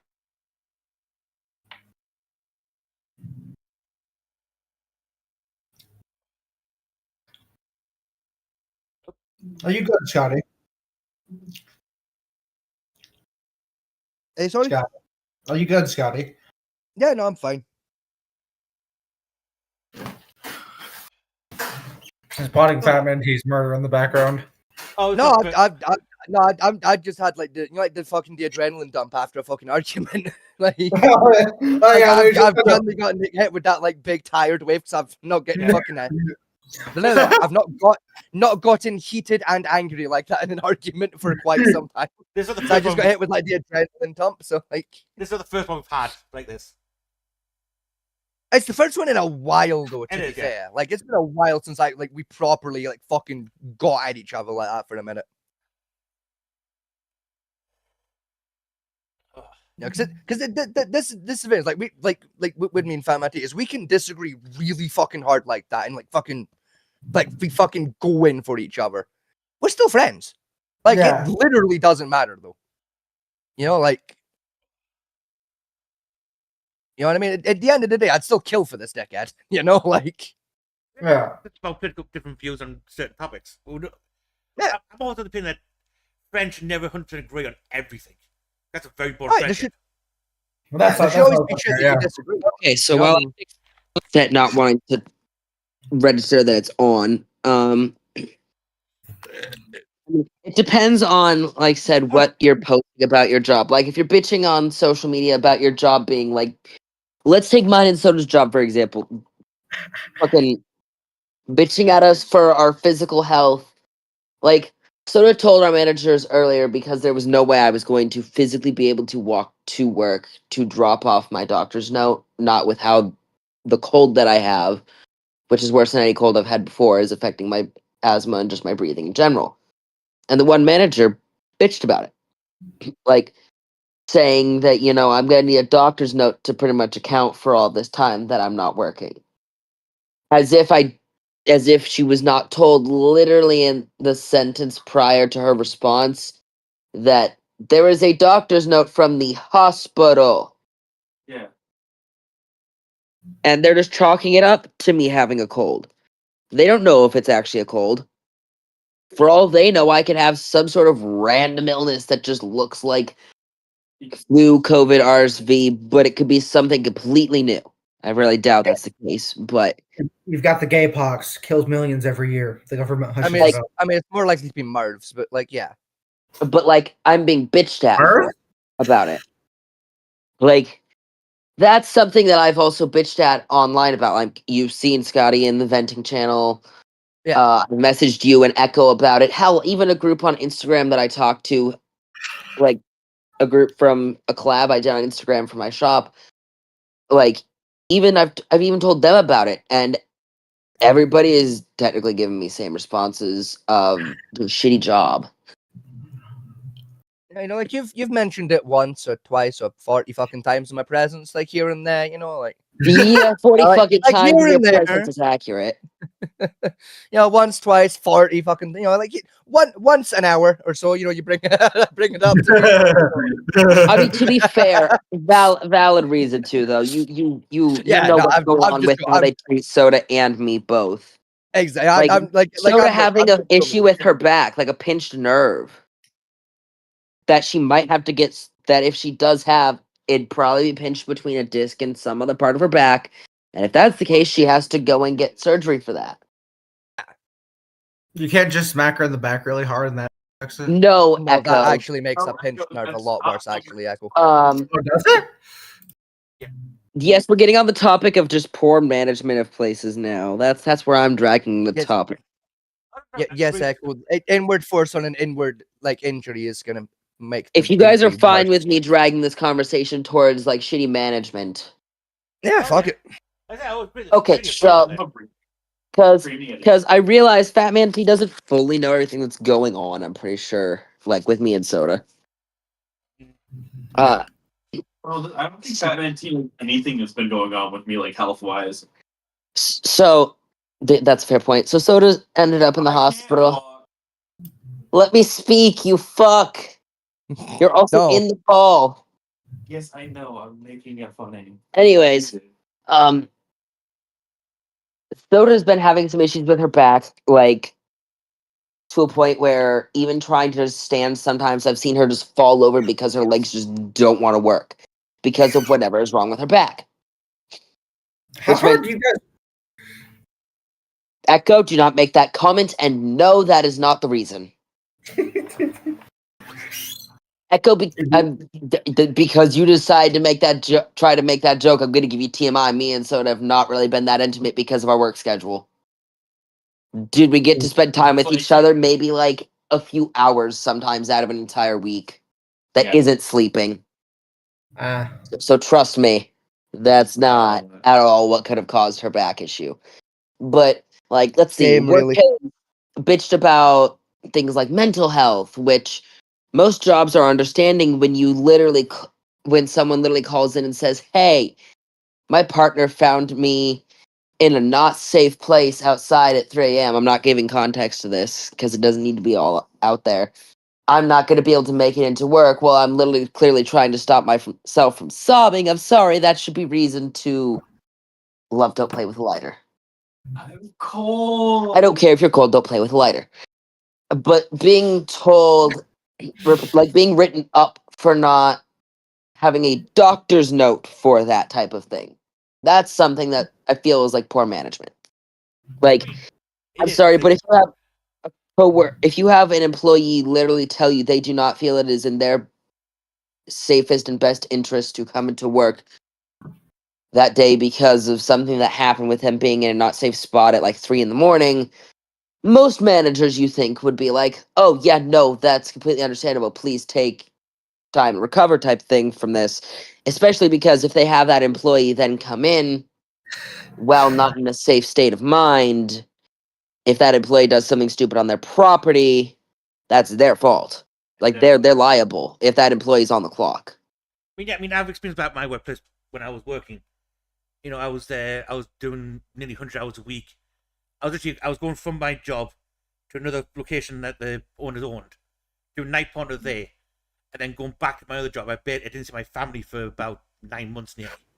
I was constantly working, and I collapsed, and I was taken to the hospital. I got a phone call from my boss saying, "Can you come to work in an hour's time?" And I was still in the hospital bed. Oh my fucking god! That's so. The other like a couple weeks ago, I ended up in the hospital because it was like when I first started. I was out for like a week after I was hired because I got both a cold and my colitis came back. And I literally physically could not do anything. And per hospital's restrictions, I was not allowed to come in to work for the rest of the week that I was scheduled, which isn't great, but that manager holds that over my head constantly. She will constantly tell any new people we've got that, you know, when I like make jokes of, "Oh, I don't know how to do this," like with me starting to work a shift that I didn't work before. Like normally I was morning crew, 5 to 11 a.m. Now I work some mid shifts. And the reason for that is because I covered a shift, which I will explain that one in a minute. But just constantly it will be held over my head when I point out, "Oh, I haven't done this before since I'm still new to working mids." And the one manager that I work mornings with will say, "Well, I mean, you did miss the first month of your employment here." Like, yes, thank you for telling me that due to literal physical and mental health issues where I felt it was not safe for me to come to work for the mental issues, and the health issues literally kept me from work per doctor's orders. Thanks for holding that over my head as if that was something I purposefully did. We've tried compromising schedules with them because, like, while we figure out what's wrong with Soda's back, the compromise was like she could work 6 5-hour days or 5 6-hour days and everything. They refused to take that. They literally told me when I said, "Hey, she's come up with this idea as a compromise while we try to get her in for an MRI to figure out what's going on." The main manager, like the store manager, said, "Let's just have her work this next week, how the schedule's set up, and see where things go from there." They've already threatened our jobs constantly. The write-up I got for calling out due to mental health was not a first warning like it should have been. It was a final warning. Just right off the bat. Soda's literally collapsed in front of managers, in front of customers, and one of the coworkers has made a comment about it, as if she purposely ended up on the ground when she fell. Yeah, no, the way they said it was like as if I didn't just fall on the ground. I was sitting on the ground. Yeah. And unfortunately, because of those floors, it didn't matter how hard I was going to fall, they couldn't hear it. Yeah. The only way they heard me the But they're very poor management. The managers have also just swept under the rug me being harassed by one of my coworkers, by him trying to give me nicknames that I was not comfortable with, patting me on the shoulder, which I was not comfortable with, and smacking my hand away when I tried grabbing one of the sauces to put on my sandwich, because we're supposed to, and I quote from the one manager, keep our timers low so corporate doesn't get pissed off. So, that's like a yeah. That's stream manager. What I would do, I mean, have you talked to, I think it's your ADA advisor for disabilities? Fun fact, we're not told who the ADA advisor is. Yeah. We'd have to call the actual corporate number. And if we call corporate with how buddy-buddy they are with all of the managers at our store for corporate, and the people that would come out for corporate, how buddy-buddy they are with the managers, it would not matter what we said. It will be swept under the rug. The management there is so shit and everything. It's just pointless. And they'll know it's us that's complaining because they've already kind of, I'm sorry to put it this way, but they've conditioned the rest of the employees to just deal with it. Let's see. There's also the fact that the fryers are not properly vented. So constantly everybody has migraines and nausea, and customers have actively complained to the store manager. I've said to multiple customers that it's a health violation. I mean, are your fries gas or electric based?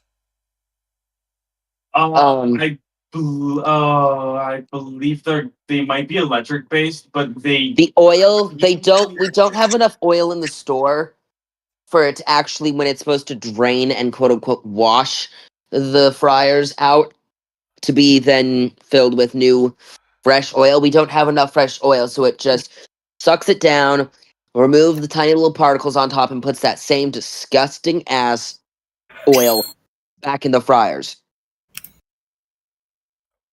And that's health code. But in general, if you can't get, as part of the general employment, you're supposed to have access to the ADA advisor anyway.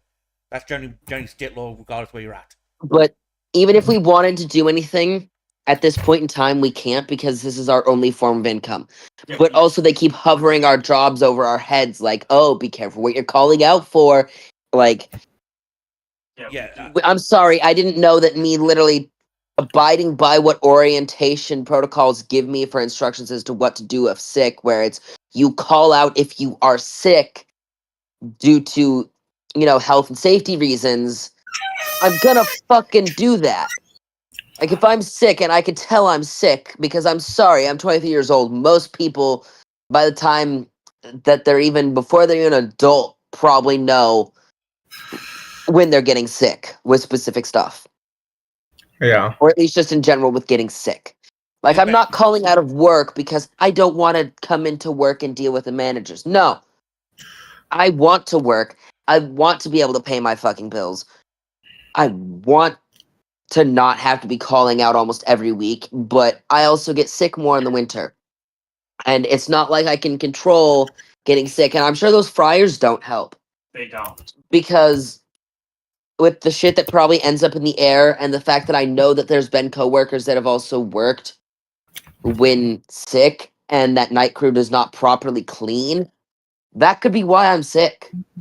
Because they don't keep up with cleaning. Like, when I get there, if I work morning shift, the 5 a.m. to 11 a.m., I will go in there, and there will be, like, grease all over the floor in the kitchen, out in the dining area. Nothing will have been vacuumed or cleaned the night before. Nothing will have been pulled the night before that would be needed for morning crew, which is what's technically supposed to happen. How the fuck are they getting grease out onto the floor of the customer area out the front of the store? How the fuck are they getting They don't have proper grease traps under the fucking fryer, so it goes all over the floor. So my non-slip shoes kind of become useless when there's fucking grease practically spilling all over the floor in big amounts. That if the extractor fans aren't running properly, the grease carries in the air. They're not even on. Ah, yeah, no, of course, yeah. They, Yeah. half the time they're not on, and when they are on, they're not working.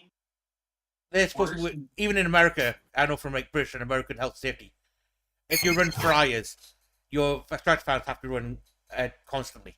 As long as your fryers are on, your extractor fans have to run. Yeah, but they don't do that. Then contact.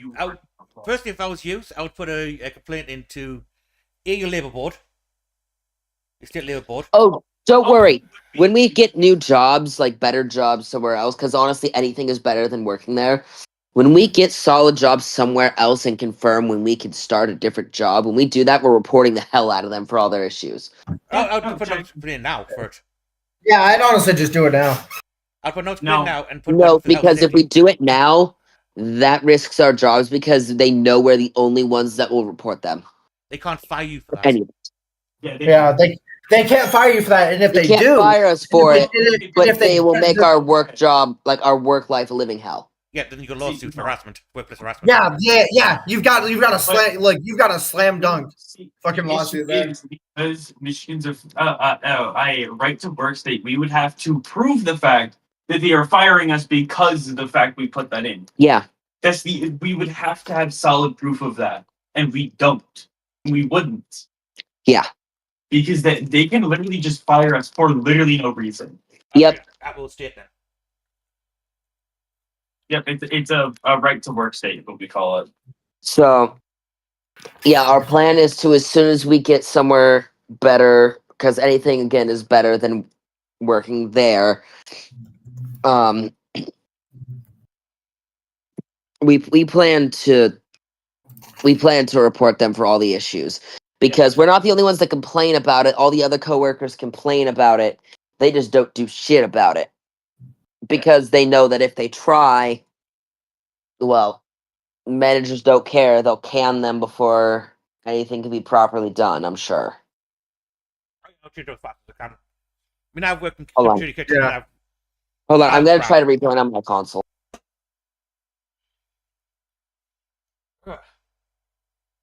Yeah, he's been having some issues with his console. But Vegas, how's your ping, by the way? I don't know actually. Let me check. Was Scotty having ping issues? 105. What was it? Okay, 105. well, now I'm connected. Well, 105. yeah, I was just doing this while I waited. Oh. Mine's from like 99 to 1,000 for some reason on my end. Oh, I'm at 21. I'm sorry, a nice stable 105. There it goes. But yeah, like poor management is a very, very common thing in a lot of places. It's just really common in And America. Yeah, America for sure. But like I've had some places where management is good, but finding those few places that management is actually properly caring about their employees is like 1 in a million. Like I have only so far had one job that actually properly cared about my well-being until I stopped working with them. And hell, that same job actually kept giving me chances to come back and work for them when I could not find another job. And treated me like family. Like that was the best job I've ever had. Yeah, the place. But then there's jobs where it's like, I'm sorry, I'm just gonna name drop here because I don't fucking work there. I'm not in the same state anymore. Fucking Crumble Cookies. I was told before I started working, I'm like, I do have like one stipulation here. My mother is a cancer patient, and there may be some days where I cannot come into work due to her health because she has neuropathy in her legs, and sometimes she has issues getting out of bed. And I'm the only one let me finish. And I'm the only one who can take care of her. They told me, yeah, we completely understand.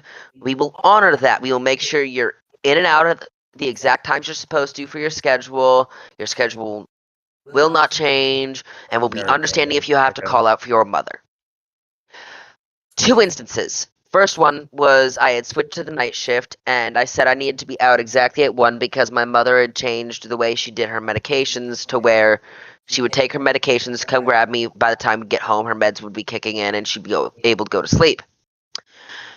They kept me until almost the time opening crew would get there and told me to just tell my mother, whose only source of income was Social Security and disability, and my job, to just drive all the way back home, clear across town, and drive back and stay awake and drive back and get me whenever the hell I was done. First of all, that would not have worked because of the medication that she had already taken. She ended up just taking a nap in the fucking car in the parking lot because she wasn't driving all the way home, which is valid. Second time that an issue occurred was me literally doing exactly what I was told to do if I had to call out for my mother's health, which was send a message to the shift lead, which, by the way, I'm sorry, I do not think it is okay for a shift lead and or manager to be under 18. A 16-year-old should not be a shift lead or manager. Yeah, no, they. Oh yeah, fuck off with that shit. No, you don't be fucked up. You think I'm taking like the manager I had the manager I had to report to that day was a 16-year-old kid. But whatever. I just dealt with it. I just fucking dealt with it because it was Crumble Cookie Echo. Sorry. It was the only fucking source of income besides my mother stuff that we had, and I was like, whatever, I'll just fucking tolerate that there's managers that are younger than me. Whatever, like my mother's health was like my main concern in having like a job to make sure we weren't having to ask my grandmother for money, which we still kind of had to because of how jobs treated me and how disrespectful they were and how unaccepting they were of tolerating my mother's condition and understanding it. I also messaged the store manager, which is what I was supposed to do. So I messaged shift lead and store manager 3 hours at least before my shift is what the requirement was. And it was definitely well before my shift. And I got a message from the store manager saying to either come in for... I stated in my message that if I found someone who could take care of my mother for the day, I would be in. But otherwise, as of right now, I'm not able to come in. Expressing I'm sorry that I'm not able to and everything, but that I am the only one because everybody else in my family works. I'm kind of the only one that she's got right now unless I can find somebody else who could take the time off work to do so. And nobody could. I did try to check. I was then messaged roughly an hour later from the store manager saying I needed to either come in for my shift for the day or my employment with Crumble Rapid City would be terminated. So my message back to him was, okay, I'll bring my hat and shirt in when I can. Because I told him that I pretty much told him when he hired me, if I'm given the ultimatum to choose between my job and my mother, I'm picking my mother. It's like valid. Yeah, that is extremely valid. I've worked in food industries a lot. I've worked as a chef since I was 16, straight out of high school. And like I say, I found... I'm sorry for your experience. There's some places I'd love working at, right? Food industry is hit or miss. Right, I found like a lot like the toxic managers you get are in the food industry, especially at fast food joints. That's why. Yeah. See, that's why I swore off ever doing fast food. But when it's the only job you can get in the area and you're risking homelessness, you fucking take whatever the fuck you can get. Honestly, that's true. It's one of those things. I've never worked fast food, but I had people in my class when I was doing culinary arts at college. I've worked fast food places, and they've been dog shit. I've worked in some pubs where they've treated staff like absolute trash. Hold on a minute. Culinary arts. Yes. Yeah. I'm a fully qualified classically trained chef. No fair. I got kicked out of college because financial aid took too fucking long to determine my eligibility. Yeah. Yeah, I've trained. Keep in mind, I filled out my... I'm going to bitch about college now. I put my financial aid application in and applied for college before classes, like a month before classes started. That was more than enough time. I got the stuff turned into them in time, definitely enough time before the deadline for my filed extension, because they had already taken past the original deadline. They never got it dealt with before I got kicked out. I mean, what's about the UK is like, you can go to college free up to the age of 21, I believe. Over here. See, in Scotland, you just get free, like free courses, Actually, free subjects. I'm gonna mute for a second. I'm actually gonna see if I can get a hold of the college, because I am still trying to see if they figured out what the fuck took so long as to why they didn't reach a decision sooner. Because I'm gonna have to not only reapply for college, I'm going to have to completely re-enroll, probably refill out a financial aid form, and start from class 1. Even though I was already into week 4, I mean, about to start week 5. The problem with What were you going to college for? culinary arts. Culinary, you fucking moron! You didn't say. He did. Echo. Echo. No, Echo. You do realize I literally said something to Fat Man T about culinary being a thing that he mentioned with him going to school for, and pointing out that I just got kicked out of culinary school. That is well, Echo. Why do you think he's been posting so many fucking questions and photos in the group chat of shit he's cooking? You fucking dunderhead. I mean, for me, if you want to go down the chef route, personally, right? It depends. If do you want to be an a la carte French chain chef, or do you want to specialize in another form of cooking? The school I was going to gave me a wide variety of stuff that I was learning. Like just general culinary stuff. Like, I had to learn how to make brown stock from chicken bones, how to properly cut a whole chicken into pieces. Yeah, Shasta. Which was fucking terrifying. I never want to do that again, but guess what? Since I have to re-enroll in college and will probably have to redo all those classes and assignments, guess who has to dissect a whole-ass chicken again? I can do 5 chickens a minute. As you get used to dissecting chicken, you get used to it. But like, your best bet then, right? Like, the best advice I would give you, right? Fuck college, fuck culinary school. Yeah. Start applying to full-on restaurants in your area for chef de commis positions. Just entry-level chefs. Or prep chef. No, see, even prep chef, yeah. You will learn the exact same shit. I've done so much stuff with stuff like that and being like, what would be considered a prep chef. But unless I know for a fact, based on like what happened back in South Dakota and based on what's happened here with places I've applied, unless I have that, unless there's that thing on my thing for my application showing that I've went to culinary school, most places aren't going to give me a goddamn chance. Yeah, that's because they want people who have experience. No, I've tried applying for entry-level chef. No, I've applied for entry-level chef. That's literally why chef de commis and like prep chef and also to an extent kitchen porter exist as roles in the kitchen. It's for young people that can't afford the education to get their foot in the door. See, I've tried applying for those. That's my point. I've applied for all of them, and I've been denied.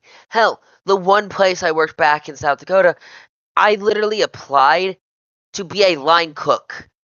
They took one look at me and decided they were shoving me on as busser, and I had to try to work my way back to the kitchen after practically begging them for a couple weeks straight to please put me back at the kitchen. That I said, I'll even take you just putting me in there as prep for now and see how I do if you want to do that as a test before actually putting me online. Because they were really hesitant to trust that I could do the job. Yeah. Honestly, right. They were also really transphobic, though, so, that might have also had a thing. Yeah. And they ended up firing me the week before they were going to have their quote-unquote decision on me being moved to line cook, which I was still getting busser pay, even though prep cooks got different pay. Be honest, they refused to change that. I've worked as a head chef and had sorted my own brigade out. I have overlooked people coming from college in favor of those starting fresh.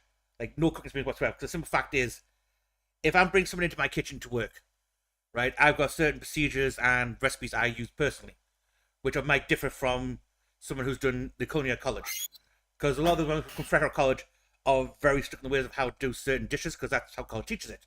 It's a very rigid format. Now I've also thought to bring in someone who has no experience, so I can teach them my way of doing things, so they get grasp with the job better than someone coming straight out of college would do. I still have the so for the Culinary Foundations Class 1, I found my recipe book. So first, I because I can still access this because it's not restricted. Week 1 is kitchen setup and knife skills with giving like medium dice and large dice, which they give they gave the item not item, brain work with me. They gave me a ruler that had like measurements for things like dice, stuff like that. Like this is a like. Thomas Julien. Yeah, I know what you're about. Yeah. I showed it. I showed Sky. Anyways, then there was like week 2, sanitation and knife skills, making pomace puree, specific different dice techniques. Week 3 is rice pilaf, I believe is how I say that. Pilaf. And pilaf, whatever. I didn't want to fucking call it that because I felt like that was going to be butchering it. And then legumes, which was just pinto beans. Week 4 was butchery and stocks, chicken fabrication and brown stock. Week 5, soups, French onion. Week 6 is poaching, court bouillon, poached protein, and I don't know how the fuck to say this. I'm going to try. I'm just going to spell the first word. Beurre is the first the spelling of the first word, and then Blanc, I believe, is what this is supposed to be. It's BLNC. Blanc. BLANC. What was the first one? Oh fuck! I'll check again in a minute. Sorry, we're in the middle of a match of Dead by Daylight. What is it Beurre Blanc? Oh well, it's a Huntress in the game. Well, I'm hiding in a locker, so you get time now.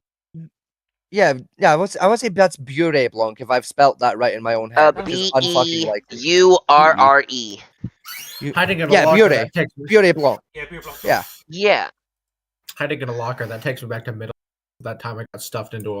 Like that's the shit I was learning for just the first week. Which, first of all, that's a lot of shit to be learning for the first week.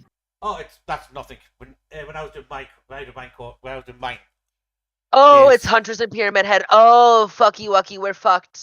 When I was doing my first week, I was at full college when I was 16. So I was doing college course when I was 14. Is my first week I had to fabricate and fresh pasta, bouillon base, prep. It was 56 chickens for chasseur, doing a Thai beef sirloin, and then set up for a full-on a la carte restaurant with 110 covers. Well, see, also, this is like a school that's meant for anybody wherever they are in their culinary journey. So it's like they try to make it where the first week, because first class. First of all, this is not like a year-long culinary school. It's like a little over a year, not by much. Yeah, my course, the one I did, split up into different courses with different teachers to teach different techniques. That's what it is. So, like, this one was like knife skills, stuff like that, for dishes that require a lot of knife skills stuff. Yeah. I'm right back in this locker. I'm not gonna get molested today. The course I did was basically we had 3 sections to the whole course. You had a theoretical section where you went over recipes and basic food safety, that type of stuff. You had a practical cooking lesson where you learned new dishes and techniques. And then you had what we call the RWE, a realistic working environment, where the college itself set up their own a la carte restaurant, which you had to serve the customers your food and dishes in a restaurant setting and have to get paid for it. Yeah, it is also a fully online college, so that also changed. Like, well, it's not fully online. They have in-person and online. It's just the classes I was doing were online. Mine was in person, so like say it's. So it's obviously going to differ based on like in-person or online. Oh yeah, in-person's more intense because you got someone screaming in your face all 5 minutes of the time. Yeah. And that, you got an Italian bastard who kept messing with me. Oh god, all I can think of now is the fact that my grandmother emphasizes how much she fucking hates Gordon Ramsay. Yeah, First of all, the only reason Gordon Ramsay is an asshole, quote unquote, is because that's how because he's dealing with in the food industry. No. He's also just dealing with No. No. It's because he's dealing with morons. No, right, no. Not really. Let me explain it to you, right? Can I speak? The reason Gordon Ramsay's an arsehole on Hell's Kitchen is because the point of Hell's Kitchen is everyone competing on that show is a trained fucking chef, and But they're no, making he's rookie also errors. he's also like that at his restaurants, which Yes. I'm gonna No. be honest. If he is, supposedly, anyways, if he is, I'm honestly not surprised because I know a lot of. I don't know how to word it. But also, if you're like in a fancy ass restaurant where you have high expectations, you're gonna probably be screamed at. Yeah, Oh, yeah. if you do stupid shit. But at the same, Yeah. like I'm literally, And friends that's with what my people who grandmother currently hates. My work for him. grandmother hates that Gordon Ramsay, like anybody like Gordon Ramsay, and just in general Gordon Ramsay, because she thinks that the way he is on Hell's Kitchen and stuff is how he is at his actual restaurants. Yeah, She no, actively went not to one like of his that. restaurants and just bitched Yeah, he's that. about going there. Got things right. Right, I own the restaurant. I'm the head chef there. It's my name on the door, my reputation. If my comic chef makes a mistake and he kills somebody or messes up the dish, right? That one person, Yeah, that bad dish that's on. destroys my restaurant.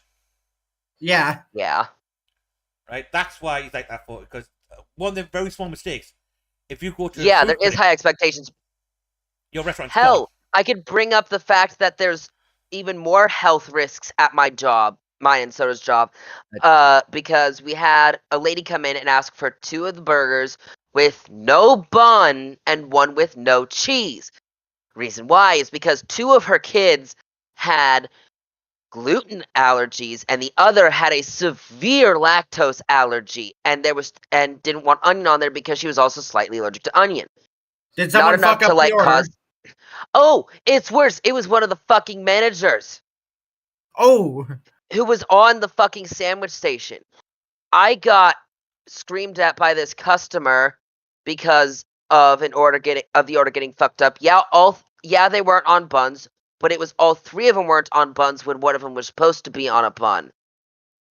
And then the one that was supposed to be on a bun with no cheese and onions had cheese and onions.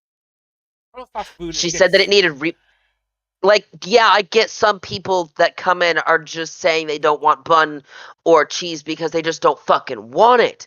But a good amount of the time, they probably have some sort of allergy or something, or a more serious reason in general to not eat it. I mean, Like, let's say that one that was supposed to be on a bun was on a bun. And let's say that they took with all the other toppings that they ate it, right? And didn't notice the cheese because of all the other toppings until they had started eating it. If they have an allergic reaction and ended up in the hospital, that would be on us.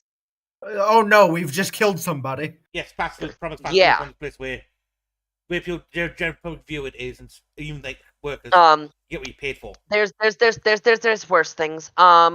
Let's see. We've also had most people grab things out of the freezer with bare hands, and they don't wash their hands a good amount of the times before they start grabbing shit. So there's cross contamination. They don't swap gloves when switching sandwiches. Like, let's say we're gonna use breakfast for example. Let's say somebody wants like a sausage, egg, and cheese biscuit with no egg because they're maybe allergic to egg.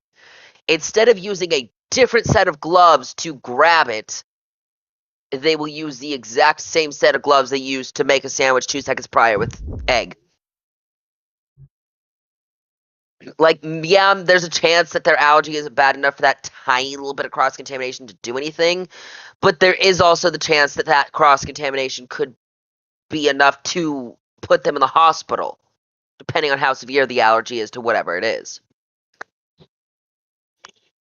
And I've been bitched at for how much I changed my gloves, because I watched the orientation videos. It shows, you're supposed to change gloves after all this stuff, prevent cross-contamination. Make sure things are the right temperature, which I'm going to follow that to a fucking T. Yeah. No, you're fine, love. And I was literally getting bitched at, like, why are you changing your gloves? Why are you doing this? Just grab it with your fucking hands type thing. Like, no, I'm not grabbing it with my fucking hands. Oh god, that's the Huntress. Oh, fuckity. I mean, Anyways, let's not ask them about you these ones. can go ahead and talk. The best one is like Vegas. You've worked in the fast food industry more than I have. Yeah. Oh, Vegas, Scotty, you worked in the fast food industry?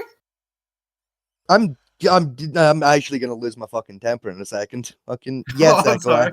Yes, Echo. I have worked in the Move. fast food industry. I'm sorry. Like, literally You had to half go of through my career has been the fast food industry. Thank you. Ah. Mine's been always like in pubs and restaurants and a few hotels I've worked in. I was, but before we get to I get your question, Fatman T, that you were going to ask me. I'll look back to it in a second. I want to look back to an earlier part of the conversation about Gordon Ramsay. All right, yeah, go ahead. Because like I'm not trying to flex. I'm not trying to flex in any way, shape, or form. But one of my cousins used to work for Gordon Ramsay directly, and one of my friends currently does work in one of his restaurants. I can guarantee you from secondhand accounts that Gordon Ramsay is not fucking like that in the slightest in his actual restaurants. The way he acts on TV is not how he acts in his restaurants in any way, shape, or form, unless your error is so egregious you're gonna kill someone. No, see that was my I mixed up my words a bit there. I was trying to explain that my grandmother assumes that Gordon Ramsay's like that no matter what, but I tumbled over my words very aggressively. Is I just wanted to make that iterative. No, you're good. You're good. You're good. It's something I've heard a lot about Gordon Ramsay that I despise people saying, because like he's not like that. I'm like, sorry, but I'm gonna be honest. I felt like when I looked at how he was on the shows and how I've seen him on like TikTok when he makes TikToks with his family. Wait, Gordon It's Ramsay very makes clear that TikToks? yes, all the time actually. Example, Gordon Ramsay. A lot of it's either cooking content or his kids. yes, but also you can clearly tell that he's not an asshole because people assume that he's an asshole, not just like in the work. Like, first of all, there's the assumption that he's like that at his. Oh God, I think there's a whole group of Dwights here. Oh no. There's 4 Dwights. Wait, Sorry. is that 4 Dwights? That's 4 Dwights. Continue. Sorry, I got thrown off by the 4 fucking Dwight Fairfields. Where was I at? Oh, now I remember. Fuck, no, I don't remember. Where was I at? Sorry, when you see 4 fucking Dwight Fairfields in Dead by Daylight, you're I think you were leading into that people think that he's just like that. I've seen like videos of like how he is with like his family and shit. It's very clear that he's just like that on the shows because it's a competition. But I definitely feel like if I met him in person at like one of his restaurants, he'd actually be pretty chill. I mean, I've actually done a shift because when I was doing my age chef days, I worked at one of these restaurants and he was actually in. And I say, for the most part, he can be a relatively chill person. But again, it's one of those things. But if somebody fucks up, I assume. Yeah, because it depends on the fuck up. Depends on the fuck up. If it's like, fuck up that, like you slightly overcooked some scallops, maybe. Right, first 2 times, fair enough. If you keep doing it, yeah, he's gonna smack you in the face with the frying pan. Cause yeah. Oh fuck, that's a Dracula. You've just wasted better part of 800 quid worth of food doing that. You know, or it's a mistake where you could kill somebody. The reason why he's so aggressive in Hell's Kitchen is partly its camera, and secondly, the contestants in Hell's Kitchen are fully trained and Wesker chefs with experience. Most of them are like head chefs, sous chefs, line chefs, those with some authority in the kitchen. They've been running it for like 5-10 years apiece. AKA people who should not be fucking up like they do. Exactly. Yeah. That's why he gets so aggressive with them on the like. Part of the reason he's so aggressive on the show is they've been in the business long enough that they should be able to cook a fucking scallop. Yeah. Or a risotto. Because all claim they're classically trained. You know, some of the classical trained is cooking scallops, cooking risotto, doing basic pasta dishes where he puts out. A beef Wellington is part of that training as well. Stuff you should be doing on a regular basis as classically trained. And if you're fucking that up, I would scream my head off at your ass. The other part of like the reason why, especially on Hell's Kitchen, he's so fucking aggressive as well is like being like a head chef or like the past chef in like a Michelin star restaurant is one of if not possibly the most stressful fucking job position in the food industry. Yeah. If you can't handle getting screamed at by a pissed off Scottish guy for 10 minutes because you nearly killed a guy, you're not gonna be able to handle being in that job role. Oh God, and if you can't handle that job role, you can't win that competition because that's the prize. I have more to say about work being shit. So the first shift I worked that was mids that I was actually scheduled for. First of all, I was not told that like with our like front counter and drive through, it's 2 orders and then you have to get food out before you go and take more orders. You know, something that just sounds stupid in my opinion, but I can understand. I was not told this. Instead, what happened is I took like 10 orders and then proceeded to be screamed at by the manager. Hold on, sorry, I was trying to make... I got screamed at by the 2 managers about the orders, and I started crying because they were screaming at me! Yeah, Dracula, you knew I was in the fucking locker, you prick. Anyways, they screamed at me in front of a lobby full of customers, right? They then proceeded to afterwards, after the lobby was completely empty from customers,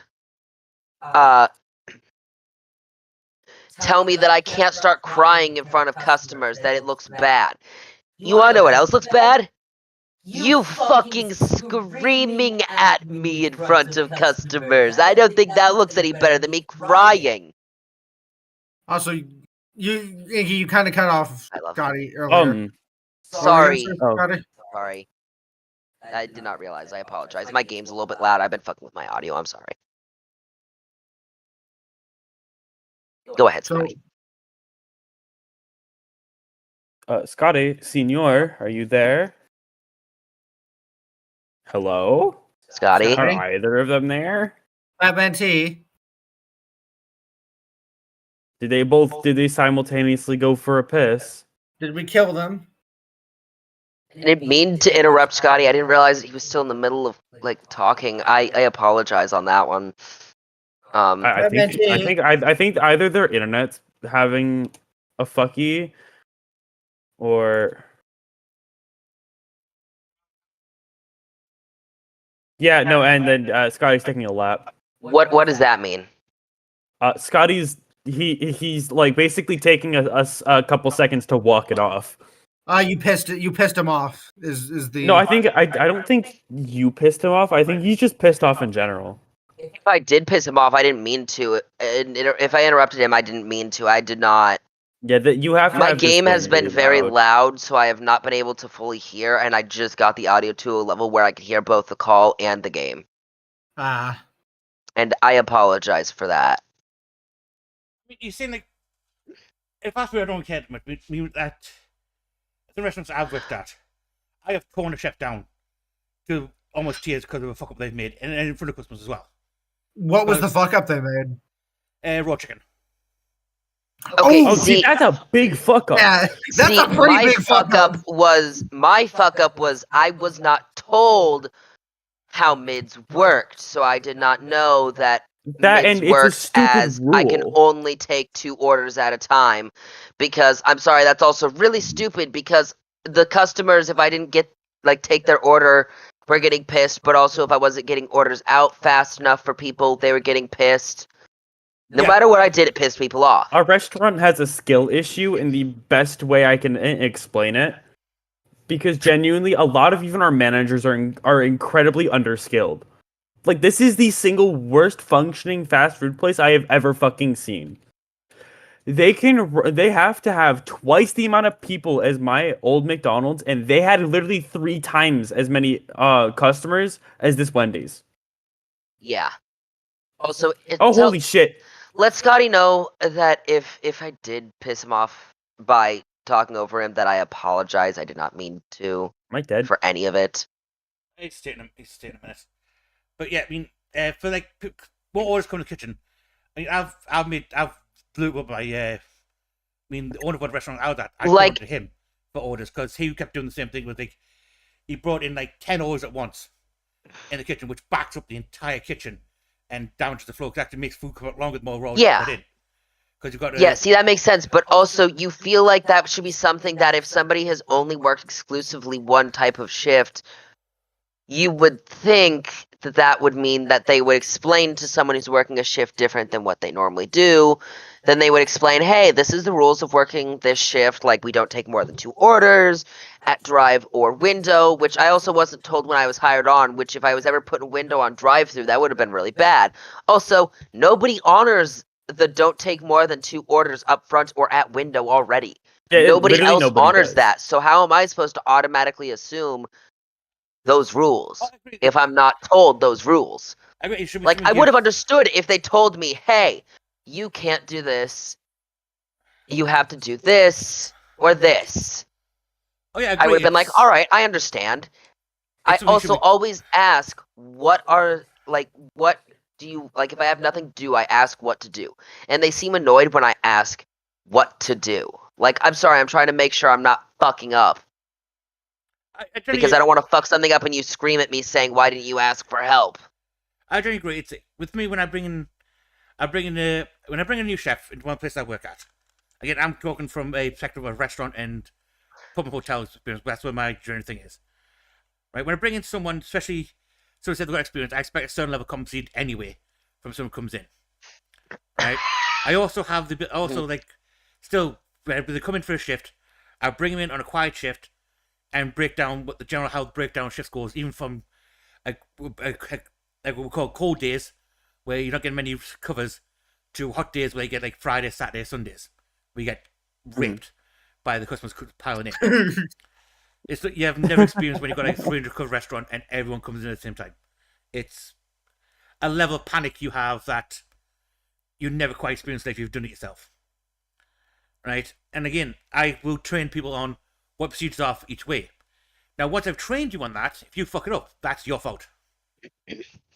Yeah.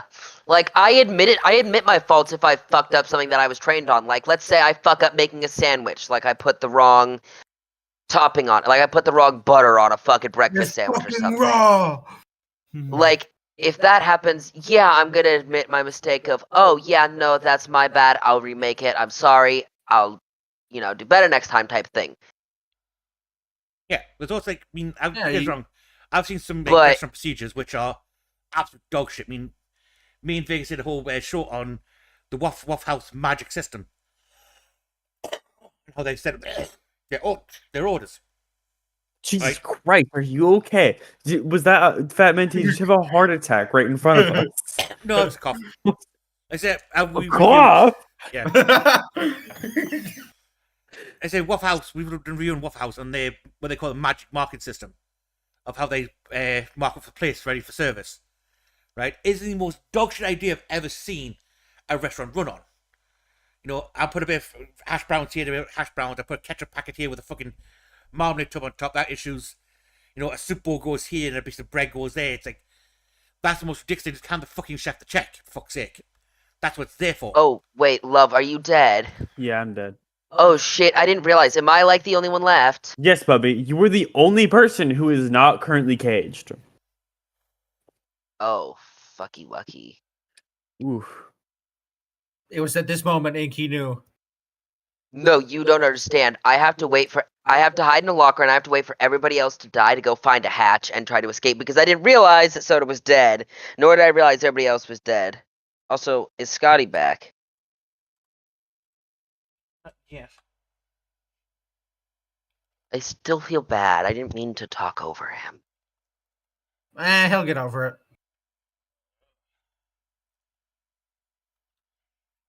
You say that, Echo, but also I don't like to accidentally talk over somebody. Like, I feel like an asshole when that happens.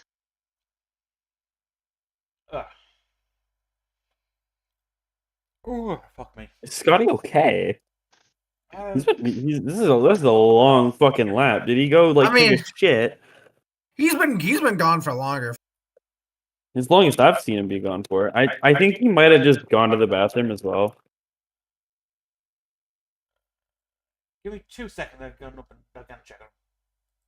Alright, do tell him to look at his messages. Yeah. Yeah, if he hasn't already. 2 minutes. Talk myself. Where? There it is. Hold on, that doesn't. Oh, you fucking prick! You fucking prick! You fucking prick! I hate you, Dracula. You fucking prick! My Dracula. No, Echo, you don't understand. No, but This is my second time getting this is cooked, and I'm just Castlevania dead. Dracula. Yeah, and I'm just fucked, and I know he's gonna mori me. No, he's gonna let Wesker mori me. No, I don't want Wesker moriing me. No. Do you like getting socked in the face? No. That's my favorite No. part. Is Wesker just fucking hits you? Oh, so it's like Soda. Touched you. Echo, don't hit him intentionally. Soda, that makes it so much worse. It's called I have a habit of tossing things at people like when they need it. Like if you ask me, hey, can you pass me that remote? And it's right next to me. I'm not gonna get up and hand it to you. I'm gonna toss it to you. Buddy, I don't think that's gonna hold up in court.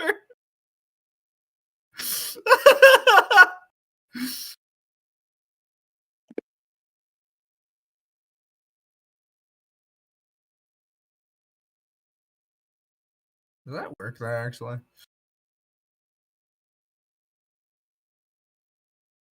What did you say, Echo? What? That's what you said. I'm asking if something works where I'm putting it. Oh, Why? right, you're probably playing cross out. No, I just heard you mumble something. I was just curious. I'm mumbling about your mother. I'm gonna mumble about your mother. Will that work? Or will that rocket hit my... Oh, no, that works. Cheese for you. You notice I got us separate cheeses, by the way. Yeah. I also see that you got a different kind of cheese this time. No, No, Bubby, we didn't get the garlic herb last time. I thought we did. No, we didn't. Which one did we get? The regular one. No, because I wouldn't have liked regular. It wasn't the garlic herb. I remember that. It might have been one of their other flavors, but I know it wasn't their spicy because I'd also remember if it was spicy. Yeah, Bubby, considering I ate half of the fucking container, yeah, I would assume it wasn't spicy. Yeah. Soda Do being try to allergic to prolong. Soda being allergic to spices. This. Do try to prolong how long Echo? this lasts, though, love. Yeah. Just because, yeah. You are unseasoned chicken white. I don't want to hear it. Leave Echo, my I feel You like are white enough to boil chicken, my man. Echo, I feel like when you get up here, we're gonna end up having like the spice level in it being somehow too much for you. I'm just like fucking dying on the. Gotta come, like you gotta call Starler or something. It's like, hey, we might have killed your boyfriend. I have to call fucking poison control. I almost said pest control. Pest control. Oh, I see how it is. Yeah, it's a Freudian slip. Now you don't get that because you're not fucking cultured. No, Or I mean, knowledgeable. fuck you. I'm gonna beat you with my penis. Come here, boy. I was waiting to hear like a very light thump on your chest. It would not be that hard, my man. It would be. That's what You're you think. on your way. Well, hey, guess what a zombie just did? Scared the shit out of someone. See, as killer, I do need the Get him, game fish. a little bit Get louder. him, fish. Get him, fish. Ah. Whatever, I don't need louder. Echo.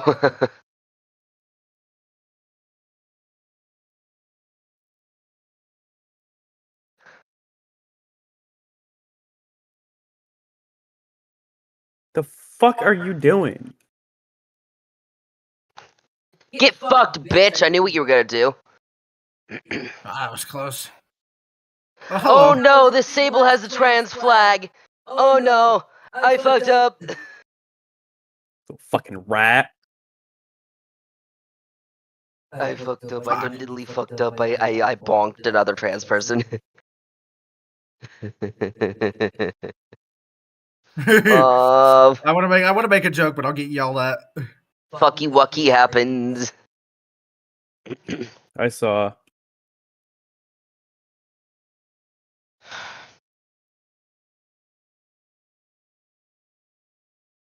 Get him, fish. Ow, Yeah, I ow, found ow. a bitch. Bitter. Regular Dead by Daylight conversations. I found a bitch. I bit her. Oh, she's got the bi flag. Oh, we're getting stuck with all the gays. Well, then I guess it's fine that I'm doing violence. It's violence against other gays. You heard it here, folks. Echo, Homophobia no, is okay. you know that's not what I meant, you fuckface. Hey, you're the one that said it live on air. You read. Someone chat, go clip. Chat, go clip that. Echo, Come on, did you say Guns. no clip? Are you fucking stupid? No, I said go. think I you said go clip. Oh, I heard no Yeah. clip that. I was like, are you stupid? Well, you're fucking retarded. Don't insult my wife like that. I don't particularly think I like you saying that about my wife. Well, it's the truth. No. Suck my wiener. I feel bad. I feel No, bad. definitely for this not person to who that, just ran Echo. the wrong way. Definitely not to that. Even a joke, dude. No. I'm back. Okay, Welcome back. is Scotty If we okay? could not have Oh, a fucking damn it. domestic live on air, please. That would be fantastic, you three. Sorry, it's because I made a joke about the fact that almost everybody I've nabbed fuck. in this match of Dead by Daylight is killer has had a pride flag on them. I know. My headset's just been on the other side of the office. I've heard every word. Oh. Also, I'm sorry hello. if I upset you, Scotty. I refer you to my previous statement of having heard every word. I know you're sorry. Still gonna apologize repeatedly. Yeah, no, As we're I- just stuck with all the gays. Holy shit.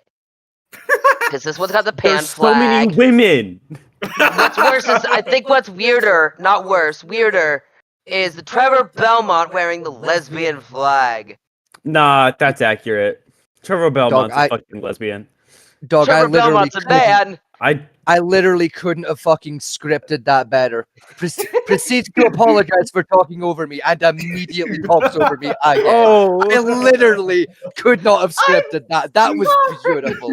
I can't even be mad about that one. I cannot even be mad about that one. well, the person I just hooked has the bi flag, and I just walked into a bunch of them. It was literally. There was 3 of them having a instantly. circle jerk.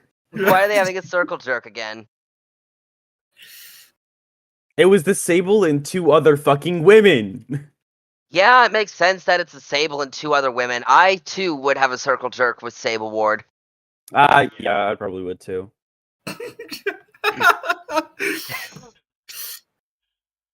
Just a sentence, honestly. I I might just go back to taking laps, honestly, to clear that sentence. Honestly, like, from the memory banks, actually. Okay, Scotty, please talk. Please Like I don't refrain from I me don't talking know, for a minute.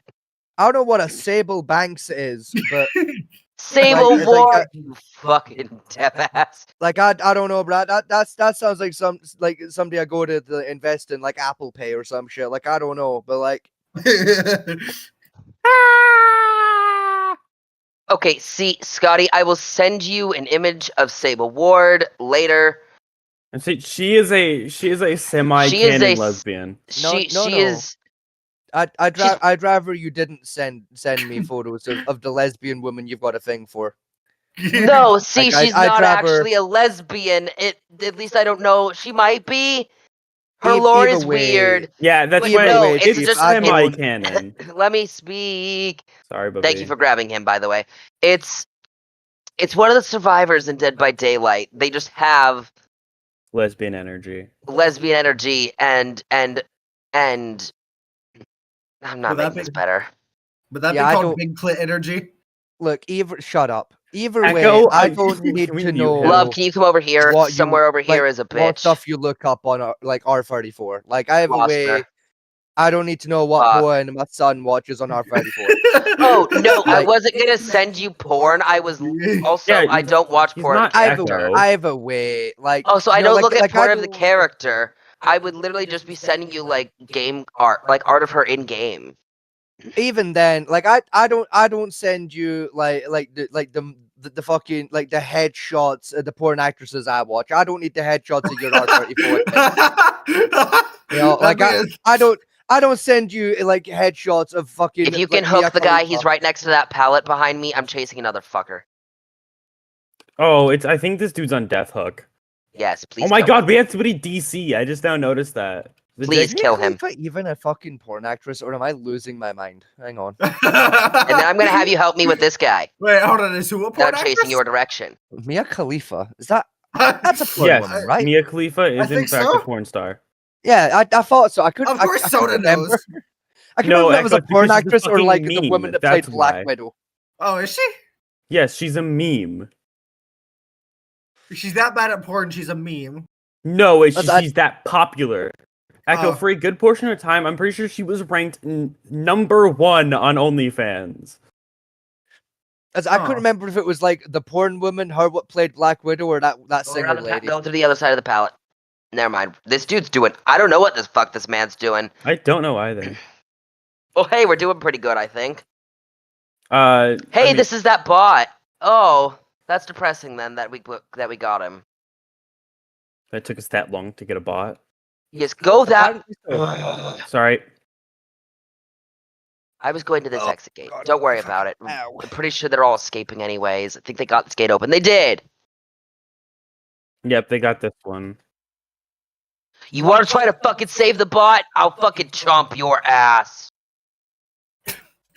Vegas, did you hear about the recalculation of the hurricane that hit Jamaica? No, I didn't hear about. I heard that like hurricane. I heard that like Jamaica just got absolutely. Chaparty. That's the only thing I have to say on that entire hurricane is Chaparty.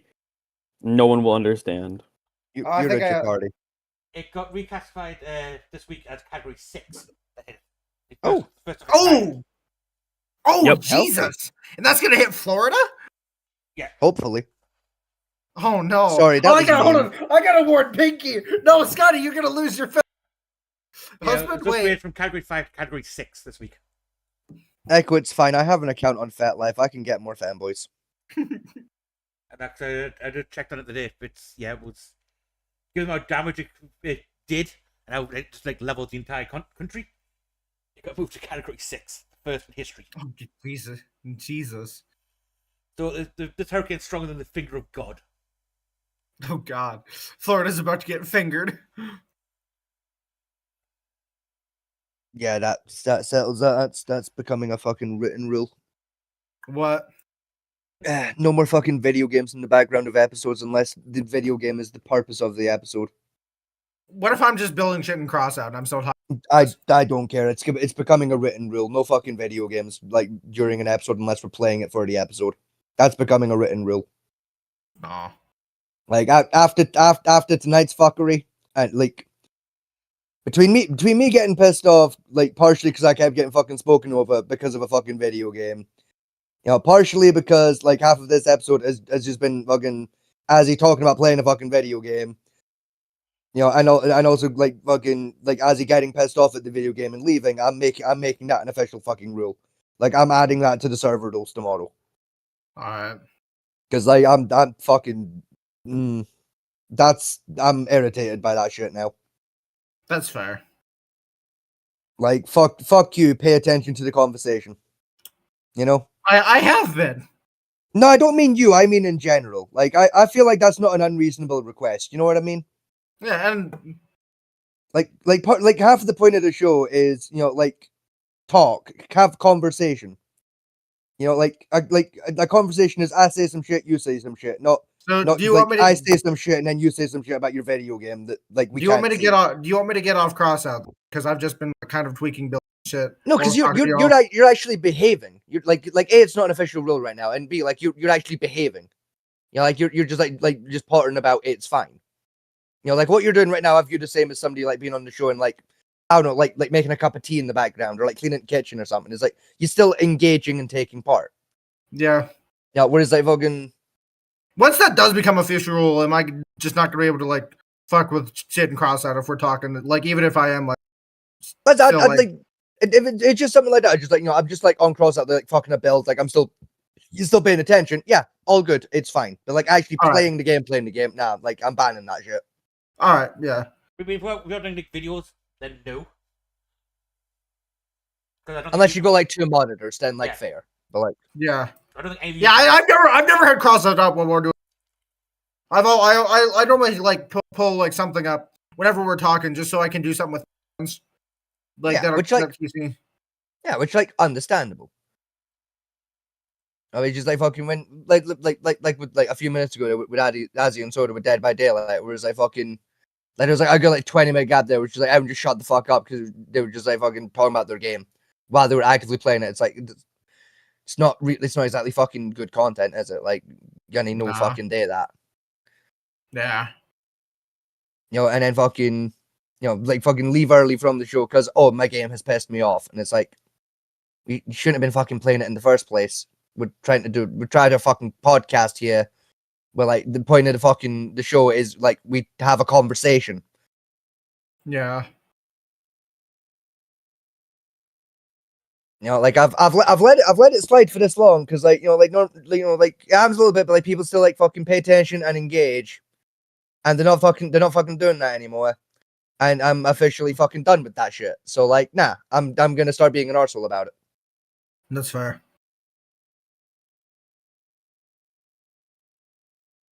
You know, like don't get me wrong. There was a time like early days where like I used to do the same shit. Like I'd be playing like video game in the background and get distracted, and not talk for a minute because I'm trying to do math.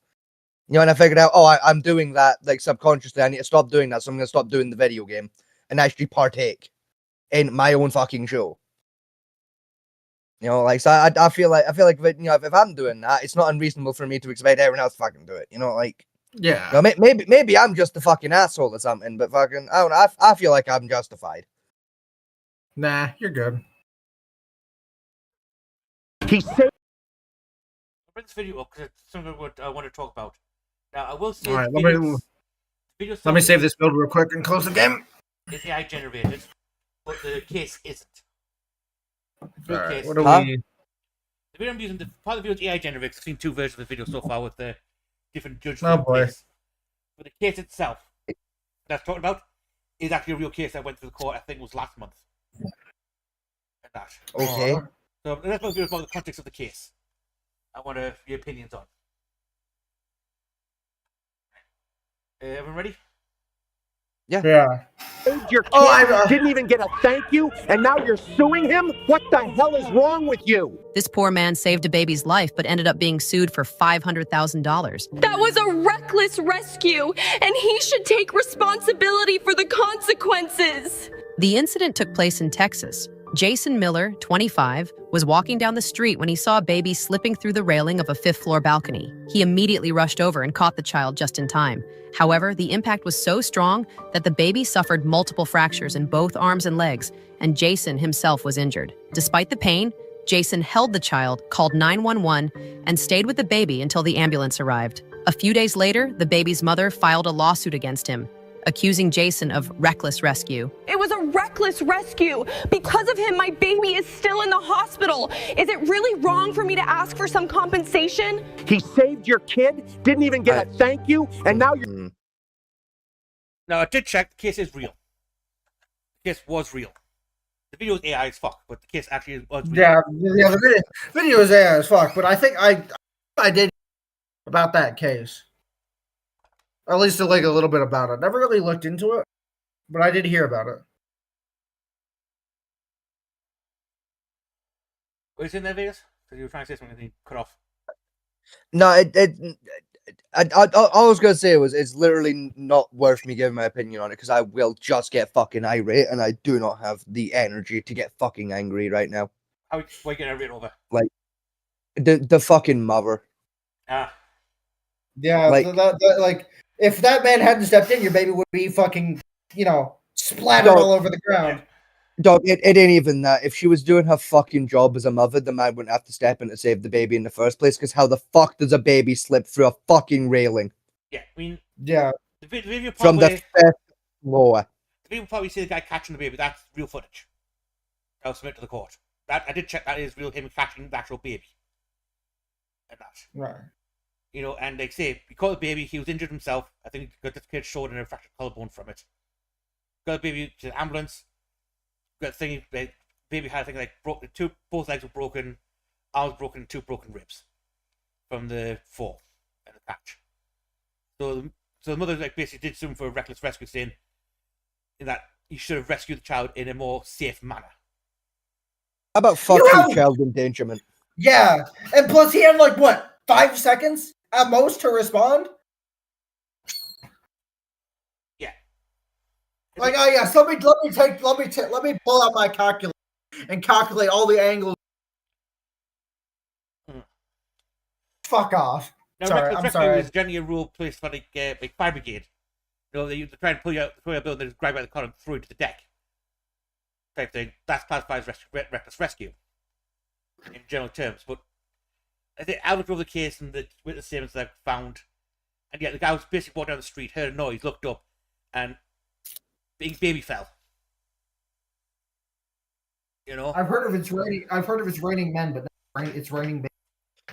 Again, how as a parent do you allow any age child to find themselves in a situation where they're falling 5 stories off a building? That happened to me when I was a kid, but that was just because I was being stupid. Yeah, but you shouldn't be in the position in the first place. Yeah, the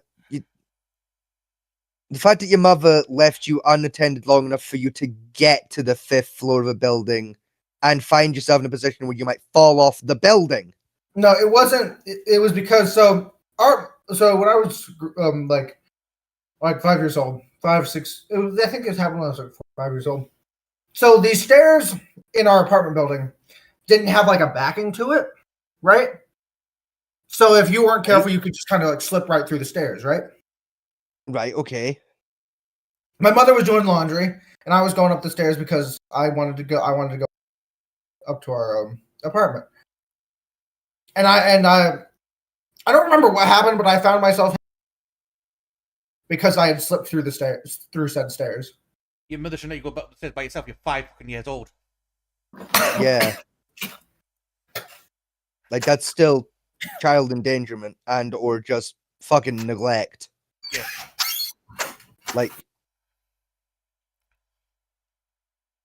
Like that's reckless endangerment of a child. Like, that's fucking 5 years in prison. It's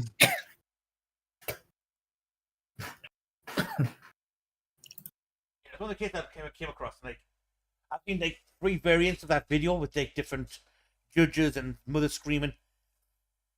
So I knew the video was fuck. But I don't check the case. Yeah. And case did go.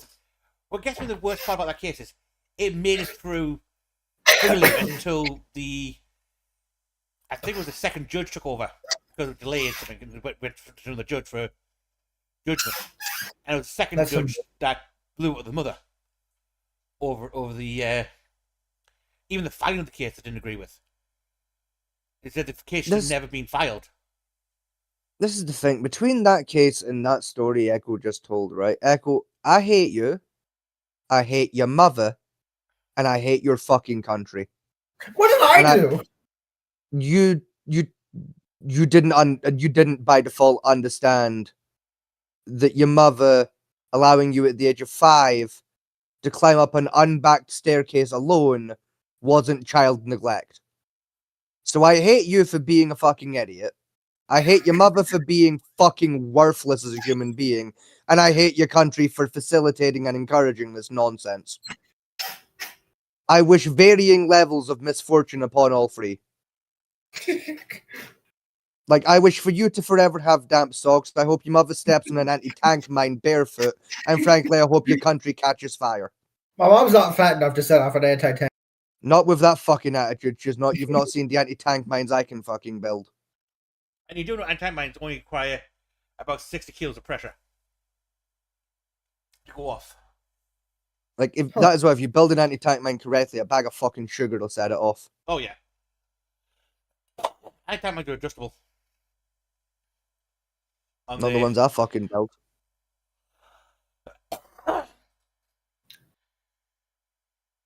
Oh fuck. Let me tell you, I used to make a mean anti-tank mine back in the day. Yeah, amazed what you can pull off with a couple of fucking empty soda bottles.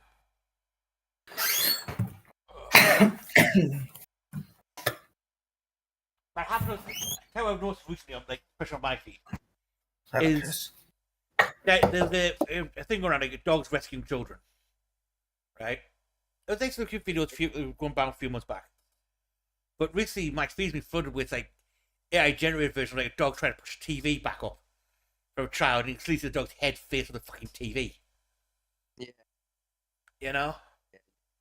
YouTube's becoming more and more of a fucking cesspool for just AI slop, bro. It really is, and I say it's like it's not even good AI because you can see the artifacting all over the fucking screen. Oh yeah. So they haven't even bothered getting refined if we go, is that AI? It's not AI. Like, no, that's just straight up AI. You can see the fucking artifacting on the screen itself. They didn't even refine any of that shit. See, fair, at the same time, though, I am becoming more and more convinced of the idea that I could replace myself on the show with an AI for 2 weeks and have no one. I think I would notice. Honestly, at this point, like if I was just still in the house and just like set up an AI algorithm to take my place on the show and I played video games for 2 weeks, I genuinely don't think anyone would notice.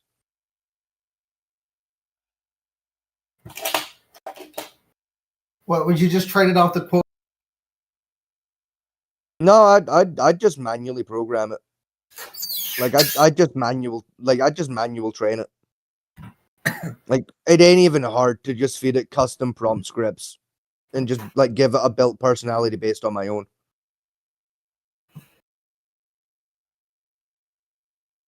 I don't like. I miss I don't like AI. In fairness, Echo, no one realistically likes AI. I don't even like AI. I just tolerate it at this point. Fair enough.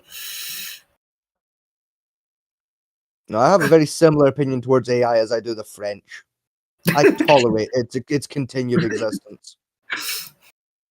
Tolerate the French. I tolerate the fact that I share a planet with the French. I mean, the French continue to be allowed to exist on the same planet as me simply because they make decent bread. The day the French run out of wheat is the day I delete France. The only thing of value that fucking country has left is the goddamn bread. Jarvis, delete France. Fuck you, I don't even need Jarvis. Give me 2 hand grenades and a Molotov. I'll wipe France off the fucking map. Well, no, you don't even have to do that. All you have to do is basically put a tweet out in the French Twitter saying the government's going to attack the French themselves. No, because they rebuild it when they're done. Give me 2 hand grenades and a Molotov. I'll fuck it so bad no Frenchman will ever fix it again.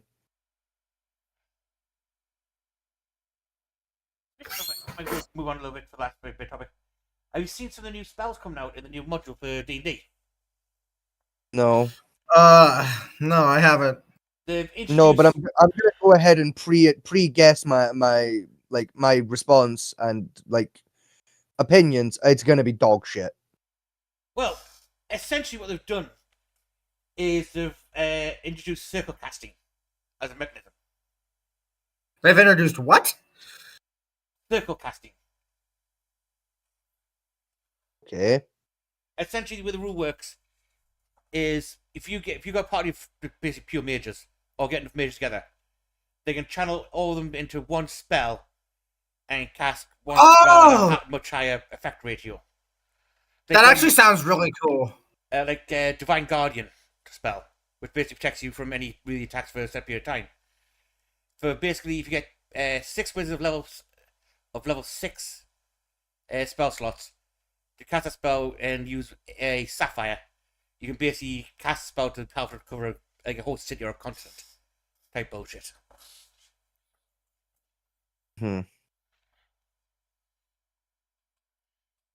Well, it's funny that they're using circle casting for this because it's quite literally coming full circle back to 1st edition. Oh, was this a thing? Was this a thing in? Yes, this was a thing in 1st edition and 2nd edition that it dropped in 3rd, 4th, and 5th. Why did they drop it? because it was broken and overpowered as fuck.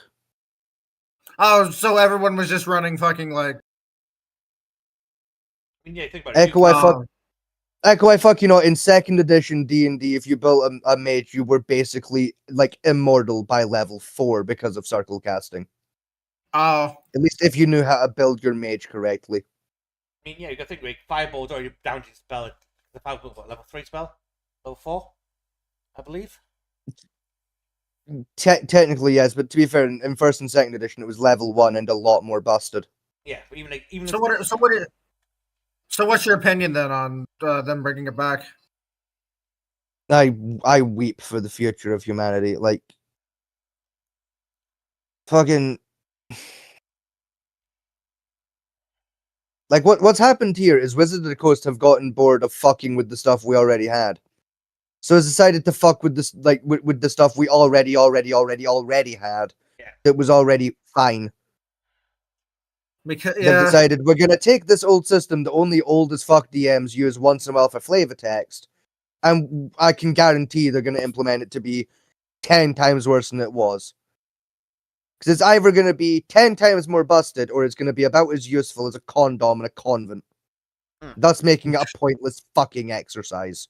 Well, they've also got 19 new spells, one of them which is a gravity-based spell, which I believe is from 1st edition. I was gonna say, so we're once again going full circle back to 1st E. Yeah. Cool. He's on done at this point. I'm done with Wizards of the Coast, man. I'm so sick of their bullshit. Like, can they just once? All I ask is once this year.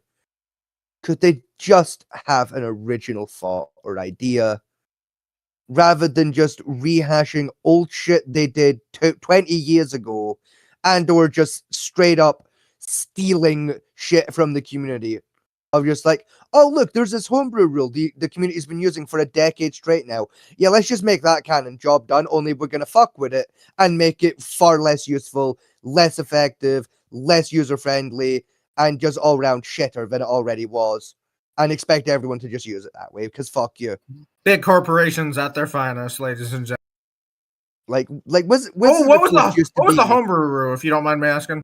Several. I would say, basically, you know the new version of D&D 5e, like the 2025 rule set? No, I don't really pay too much attention to the rules. Cool, yeah, yeah, we know, but also, yeah, like literally every change that was made in that rulebook was just a homebrew rule that a lot of people was already doing anyway, but done worse. Literally every single one of them. Yeah, because some of the new like School of Bars and School of Dance and shit. That was originally a homebrew run. Yep. Gunslinger. And it's worse than the homebrew one was. Gunslinger was a homebrew run.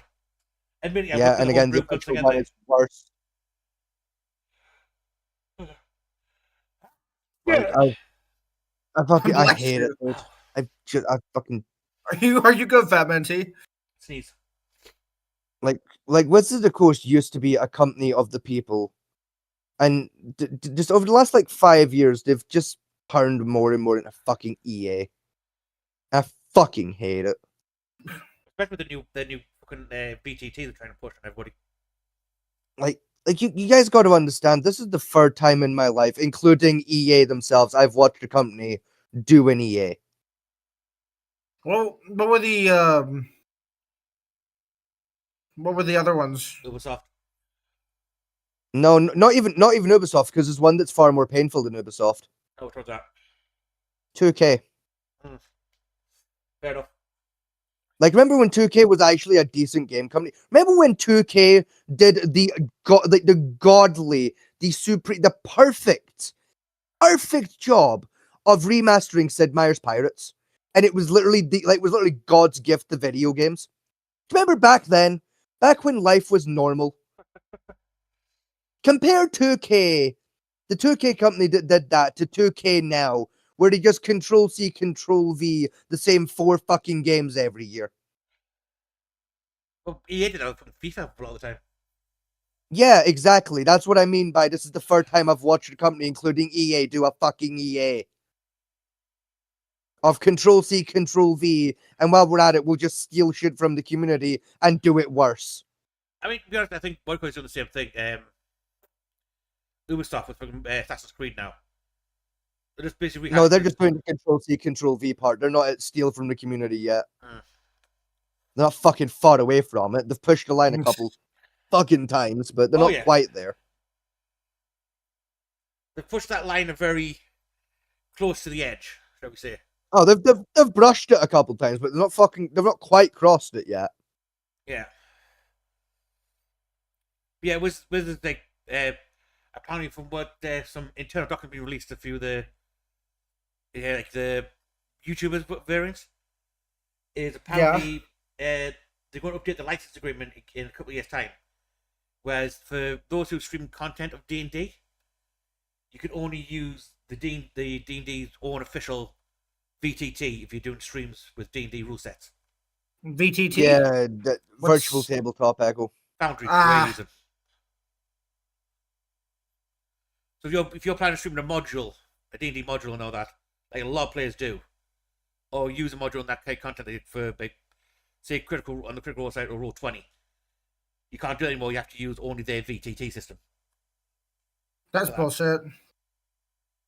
That's Wizards. But probably what happened to Wizards is they lost a lot of money on the new Magic the Gathering sets they released last year. What were those Magic the Gathering sets? Okay, then. What are you saying, Vegas? No, don't worry about it. No, come on. No, dude, it literally keeps happening. Like, fuck it.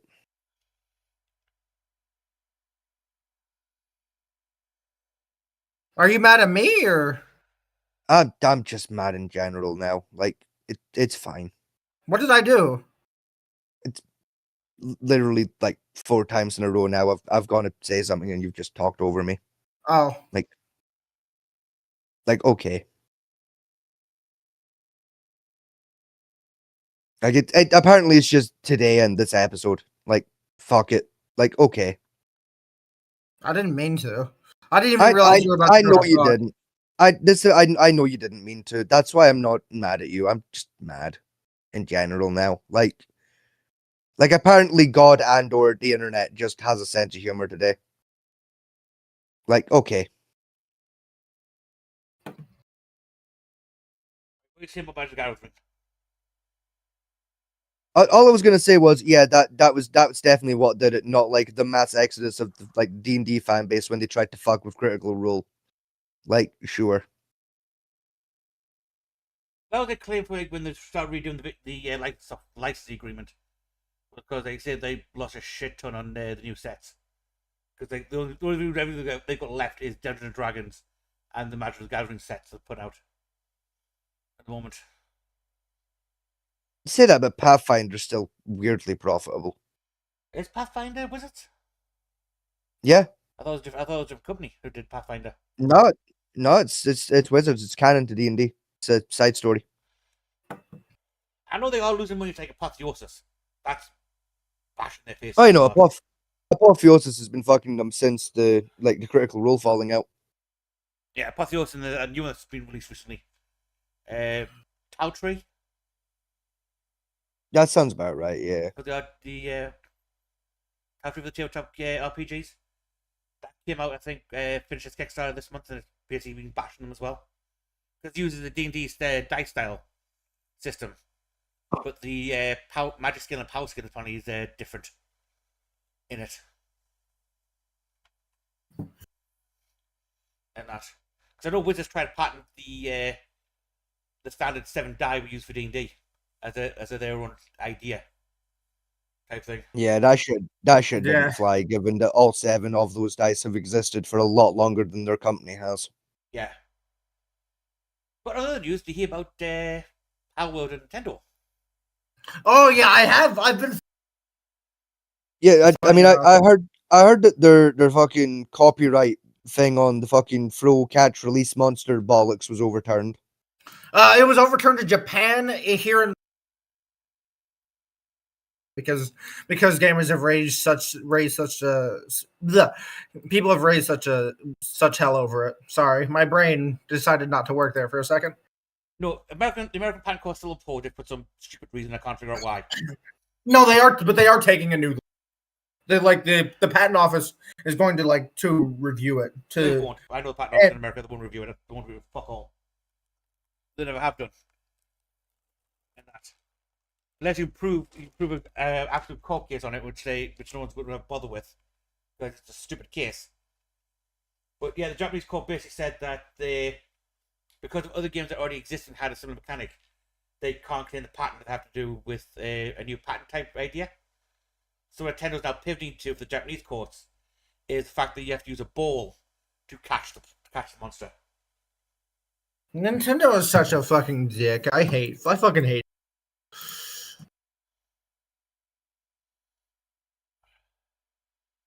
That's just me personally. I just really dislike Nintendo as a scummy fucking corporation.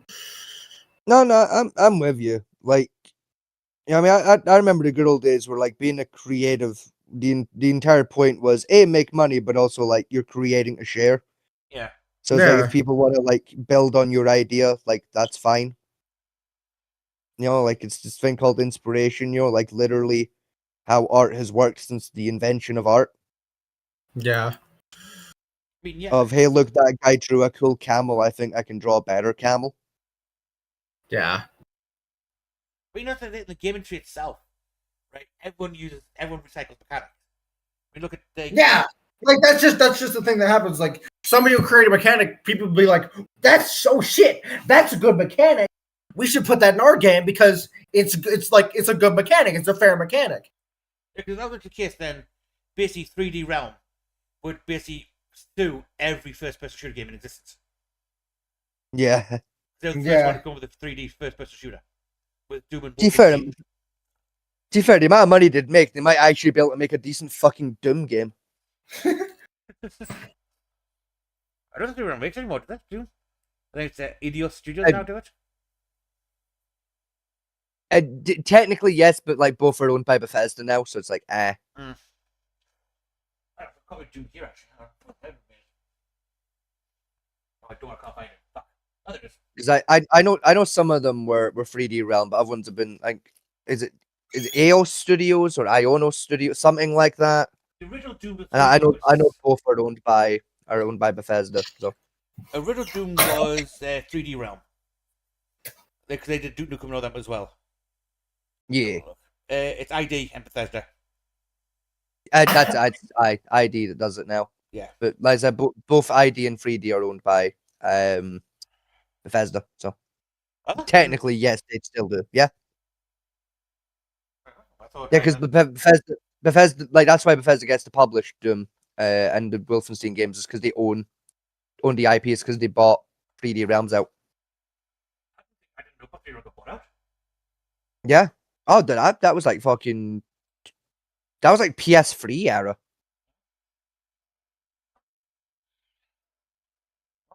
I didn't know that. I thought 3D Realm was so it's standalone company. No, it was back in the 3D era when you when we had like the Doom remakes, not remakes, but like relaunch. Thank you, that was the word I wanted. They did a J.J. Abrams to Doom back then and on the PS3. Yeah, it was because Bethesda bought out 3D Realms and 3D Realms didn't really want to make Doom, so they gave Doom over to ID. Do you know ID did their Doom 3, which came with the PC and PS2 and Xbox era? Which is not canon to any of the other Doom games apart from standalone itself. And that. Because then the new Doom came out, which is technically canon to the first 3 games. Yeah. Yes. And that. Which is weird, but how they've ran it for some reason. And people still scream, what happened about Doom 3? It's like, well, it's there. See, apparently Doom 3 is canon now because of the Doom. Is it Doom Medieval? Doom Medieval, yeah. No, Doom Dark Ages. Doom Dark Ages. That's the one. Doom Dark Ages. Yeah, I knew it was something fucking stupid like that. Yeah. I think it's cool. It's not though, because like I played Doom 3, And the Doom Marine in there is a completely standalone character and standalone scenario to the rest of the lore. Oh, this thing, I haven't played like most of the Doom games because like, they're just not my thing. But like I've heard through lore nerds that like technically Doom the Dark Age made Doom 3 canon because wibbly. I'll be honest, when most people start talking about Doom lore, I just kind of turn my fucking brain off because I don't give a shit about the green man with the chainsaw. But like, how can you not like Doom? It's just like, see, like that the first Doom game. I love the first Doom game. Doom original, back on the DOS. Love that shit. Yeah, great game. Doom 2 onwards, it's like this is becoming less and less of my thing. It's I mean, Doom story-wise is generally just a rewatch of the exact same module. It's like, turn up, shoot demons in the face, kill big demon, get stuck to the hell, move on. I wish like that's like the one bit of like all the Doom games I like is the story, because there fucking isn't one. Yeah. You know, like Doom doesn't need a story beyond, you know, like you have a gun, there's demons, cause so much carnage among the ranks of the demons, they grow to fear you as a new deity. Right? That's good enough for me, job done. It's just everything else about the Doom games. I don't know what, I can't get into it. You know, like Doom 2 was, in my opinion, Doom 2 was clunky compared to the original Doom. Something about Doom 2 just feels off. I wasn't into it. You know, like I didn't play Doom 3 as a result. You know, the Doom remaster, I put about 20 hours in across like various various attempts to get into it, and I didn't get past like the third level. Because I just wasn't for me.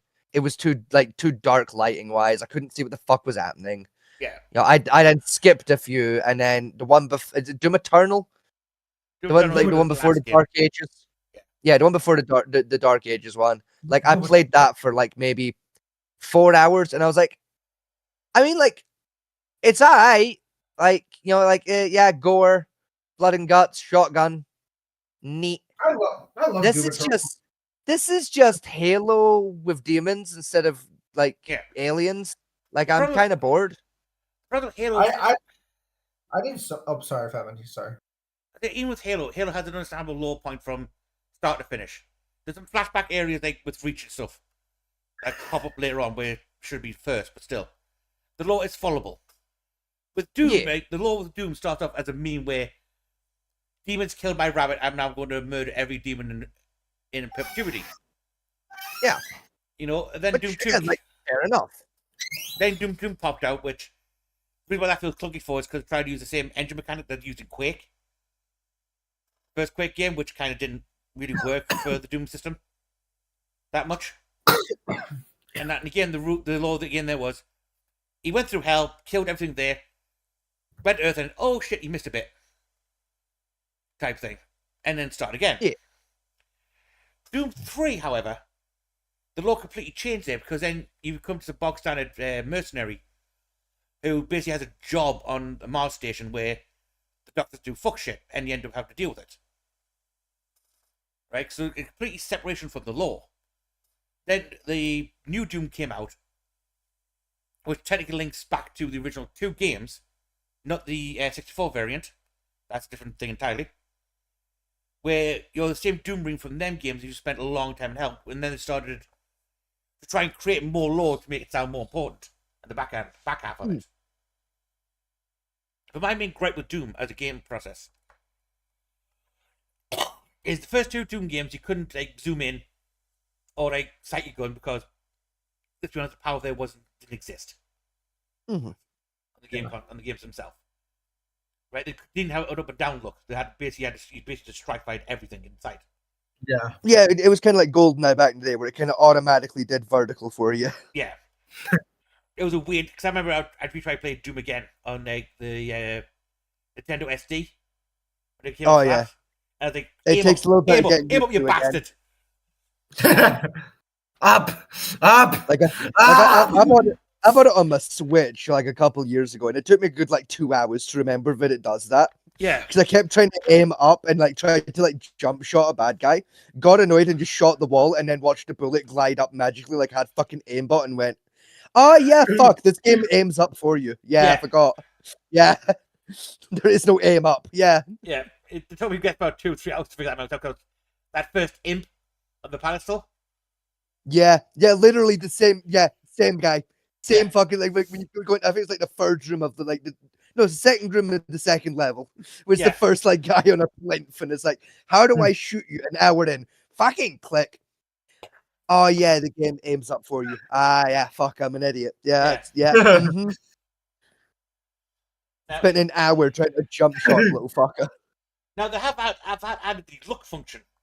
We can have a look up on the guns, but they neglected the zoom in function for better accuracy, which I think is a central part of FFP's games these days. Because every time I play Doom, and I've tried to zoom in to get a better shot on a long range enemy, and it's fired a secondary function. Like, fuck, it doesn't have zoom, does it, bastard?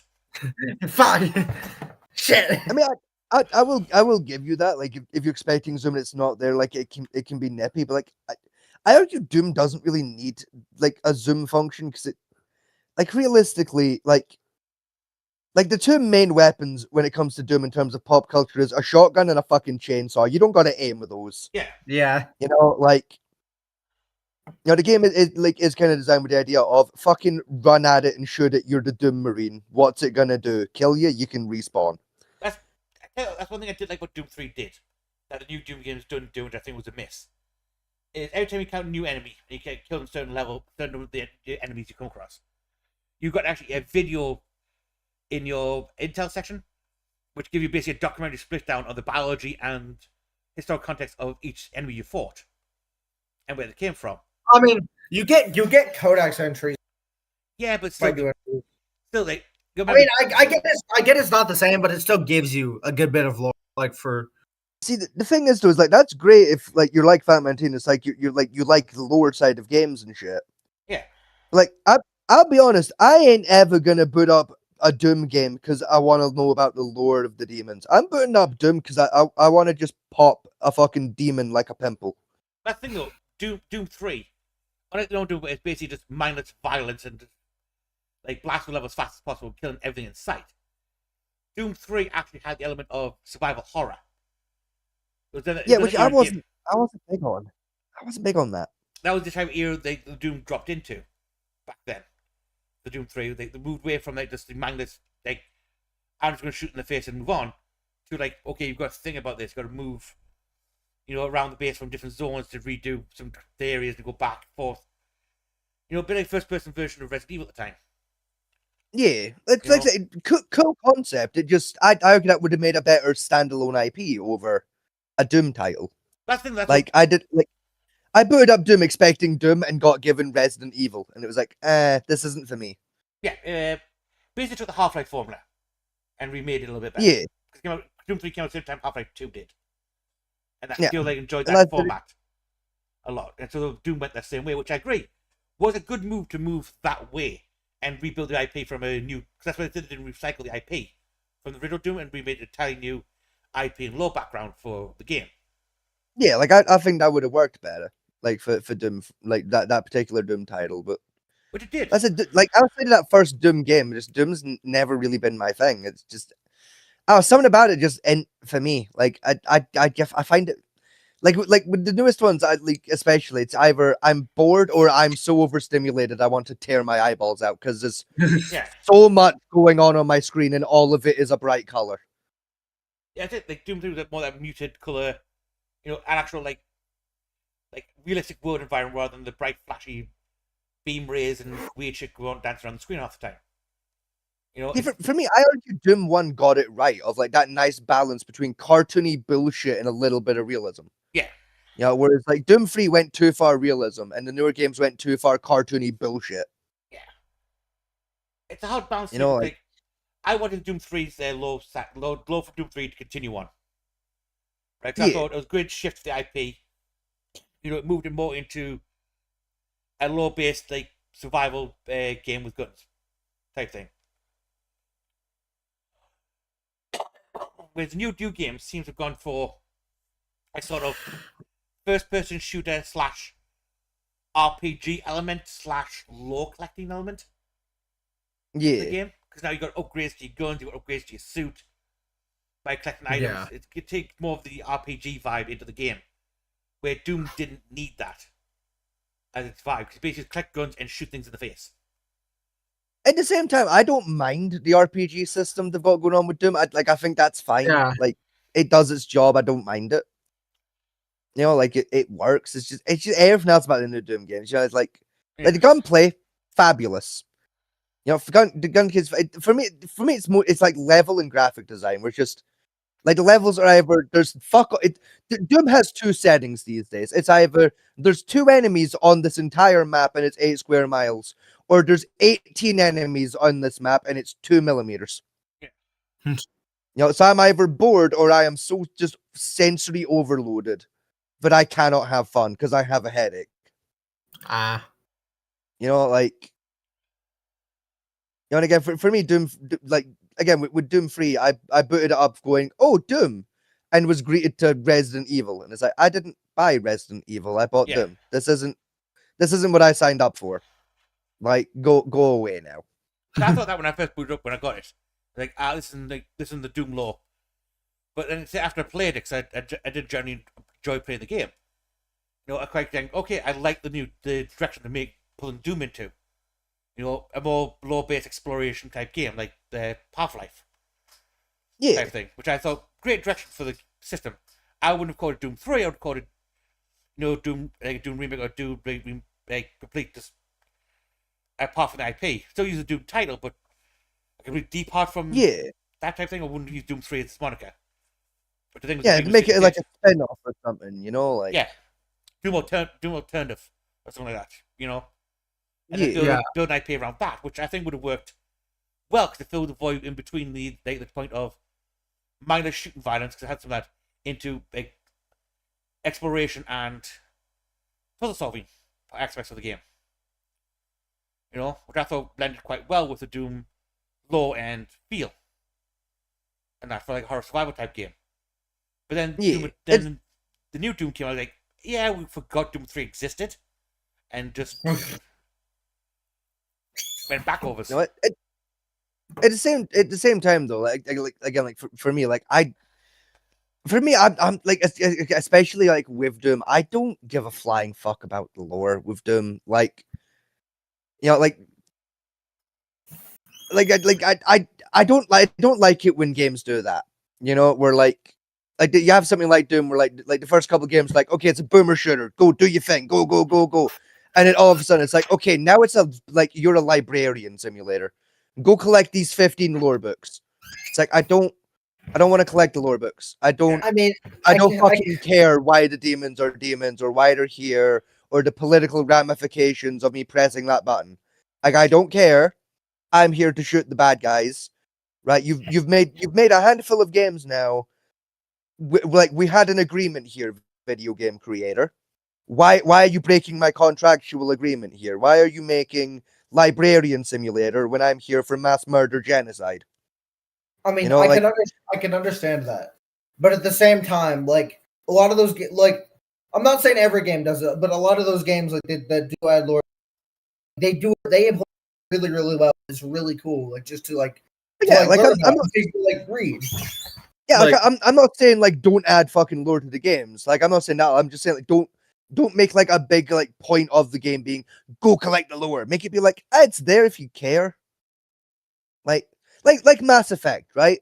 Like with the Mass Effect games, you know, it's like you can absolutely play it as a librarian and go collect all the codex entries and go sit and read all the codex entries, or you can commit genocide. The way I play Mass Effect. Yeah, you can play Mass Effect the way I play Mass Effect. Of I'm not gonna go out my way for the codexes. Like if I get them, I get them. If I don't, I don't. If I pick up one that sounds cool, I might read it. Probably won't though, because like I'm here to like win a fucking space war, not take up a hobby reading intergalactic snuff. Like I'm here to make the snuff, not read the snuff. Intergalactic I'm here to be the guy they make snuff books about, not be the guy here reading the snuff books. You know what I mean? Like it's nice that the role is there for me, but I much prefer that ability to go. I don't give a shit about the lore. Like, give me like a little pop up and say you unlock the lore thing. Here's like a quick summary of what it is. Again, like Mass Effect does. Of like you've unlocked a codex entry. What is it? inner political troubles of Solarians. Job done. Okay, I now have a brief idea of what the fuck that is. Do I care? Yes or no? If I care, I can read it. If I don't, I can keep playing my fucking video game undisturbed. Yeah. The only part of the I really liked about Mass Effect was like the background on the different species you come across. Yeah, like I love those codex entries. I find those vaguely helpful with some of the later missions, like in some of the later games where like you have to be a little more political.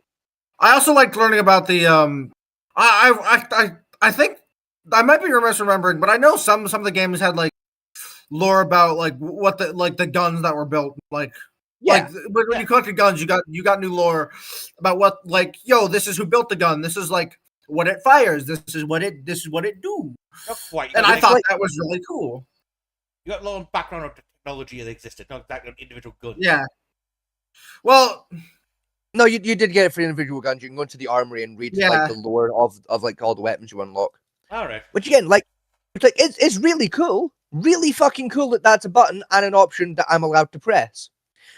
Also, at the same time, though, really fucking glad I don't have to press the read lore button to select the weapon, though. Yeah. I'm really glad it is a completely optional button, because as cool as that information is, I do not give a shit right now. I'm trying to swap to a shotgun in my loadout so I can rob a bank, please.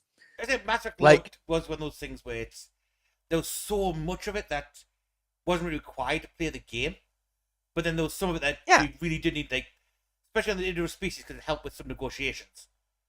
And like exactly, aspects. Give you give your context to make your life a little easier. Yeah, which helpful, but didn't really need, but it was helpful to have. Yeah, but it's like information like some of the technologies, like how the fucking main cannons worked or the ballistic arc of the engine systems. Like, I don't really need to know that for that. It's nice to have it. Instead of having to smoke, like it's cool. It's cool. It's cool to read about, but we don't need to. Don't need to know about this right now. Yeah, it's my biggest pet peeve with Skyrim. It's like in Skyrim, like if I want to pick up a book, I gotta open the book first and read the first page and then pick up the book, and it's like, just why? Fucking why? Why is that not an extra button? Why isn't it like X to open book, A to like pick up book? Yeah. Why is it A to pick up and then A again? Like, why? Why do I have to read the title page of the? I already know what the name of the book because it says so when I hover over the book. Yeah. Right? Why do I have to read the title of the book twice? Just put it in my fucking inventory, because I've already decided if I pick it up if I'm gonna read it later or not, or if I'm only picking it up because it's worth money. And I adore Skyrim. Skyrim's one of my favorite fucking games ever, and that still fucking pisses me off with Skyrim. Like I was a little weird when it came to Skyrim, but like I would read some of them. I would pick them up because I would just add them to the library because I thought they were just kind of neat to collect.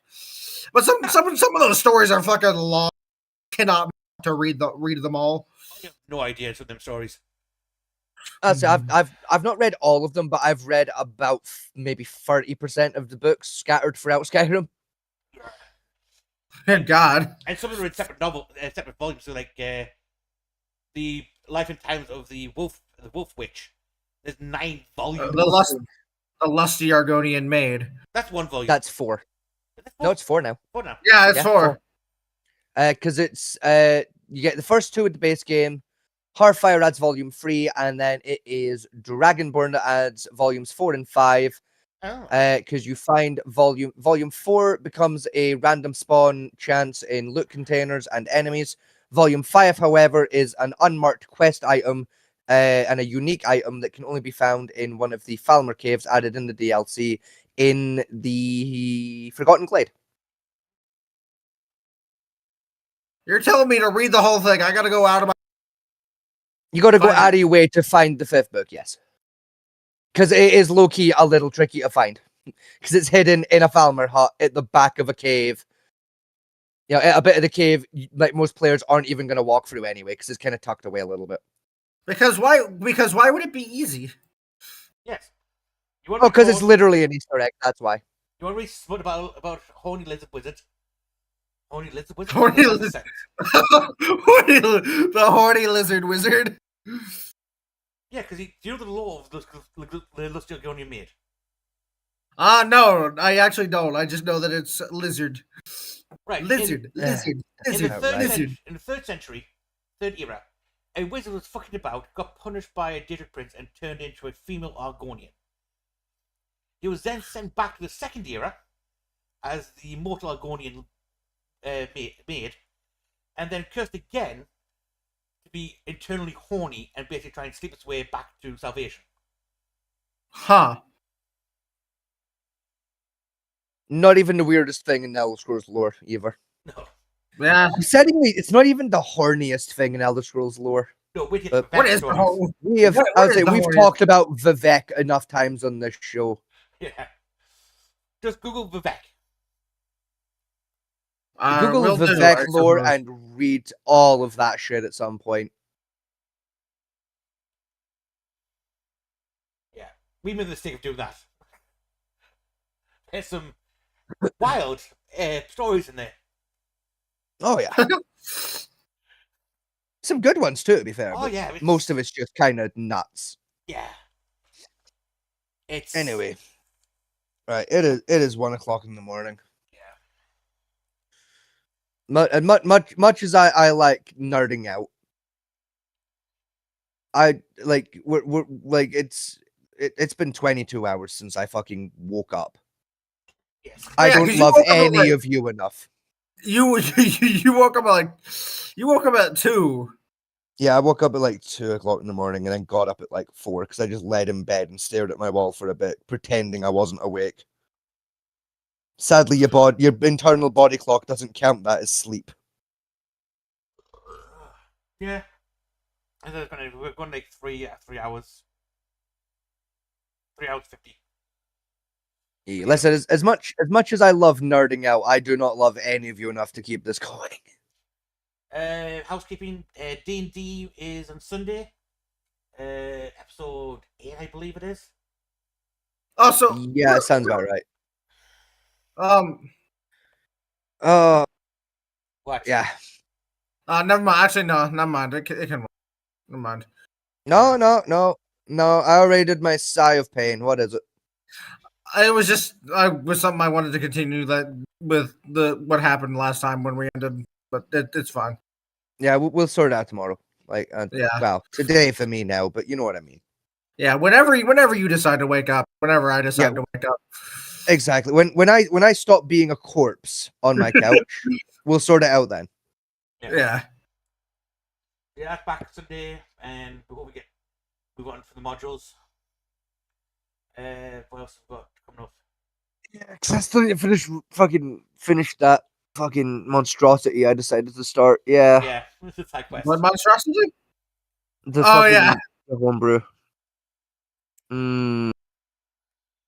I keep forgetting just how much I fucked myself a little bit because the math I'm gonna have to sit and do. What do you mean? Hold on. What do you mean? I gotta do homebrew math. Oh fuck. Ha ha ha ha. Oh, I'm gonna fucking run for president. Yay. I've realized I don't think either of you have seen the fucking Vine I keep referring to when I say these things. Jimmy, I think running for president of the United States is probably an easier job than running a D&D campaign times. You're not wrong, honestly. Probably, yeah. I mean, I'm sure working in the country is easier than trying to crowd 5 nerds into one place at one time. Sadly, I've been cursed with the gift of being good at both politics and running D&D sessions. But yeah, other things we're coming up. The new video series will probably start in December-ish area. Whenever we get organized around that, but it should start around December for that one. That's about it for that type of thing. So yeah, that's pretty much it for the housekeeping side of things. Like if you've got any videos you want us to look at or anything you want us to talk about, Discord is in the description. Just sign to that and drop a thing in the gen chat for that. Yep. What else is there? That's about it, really. Share, like, subscribe, that usual bollocks. Yeah, comment, Comment for the comment gods, and we'll see y'all in the next one. Please remember to like, share, and comment because it really helps me in the algorithm. okay, Count Dankula. There we go. I knew one would get it. Fucking. Again, if you have any hate comments towards us, please put them in as well, because we will read them out live on air and laugh at you for it. And those of you that find the sultry sound of Mr. Vegas's voice sexy, propositions on a postcard to the usual address. Yes, next week he's going to read the entire Declaration of Congress out in full. I wish. In the tones of Morgan Freeman.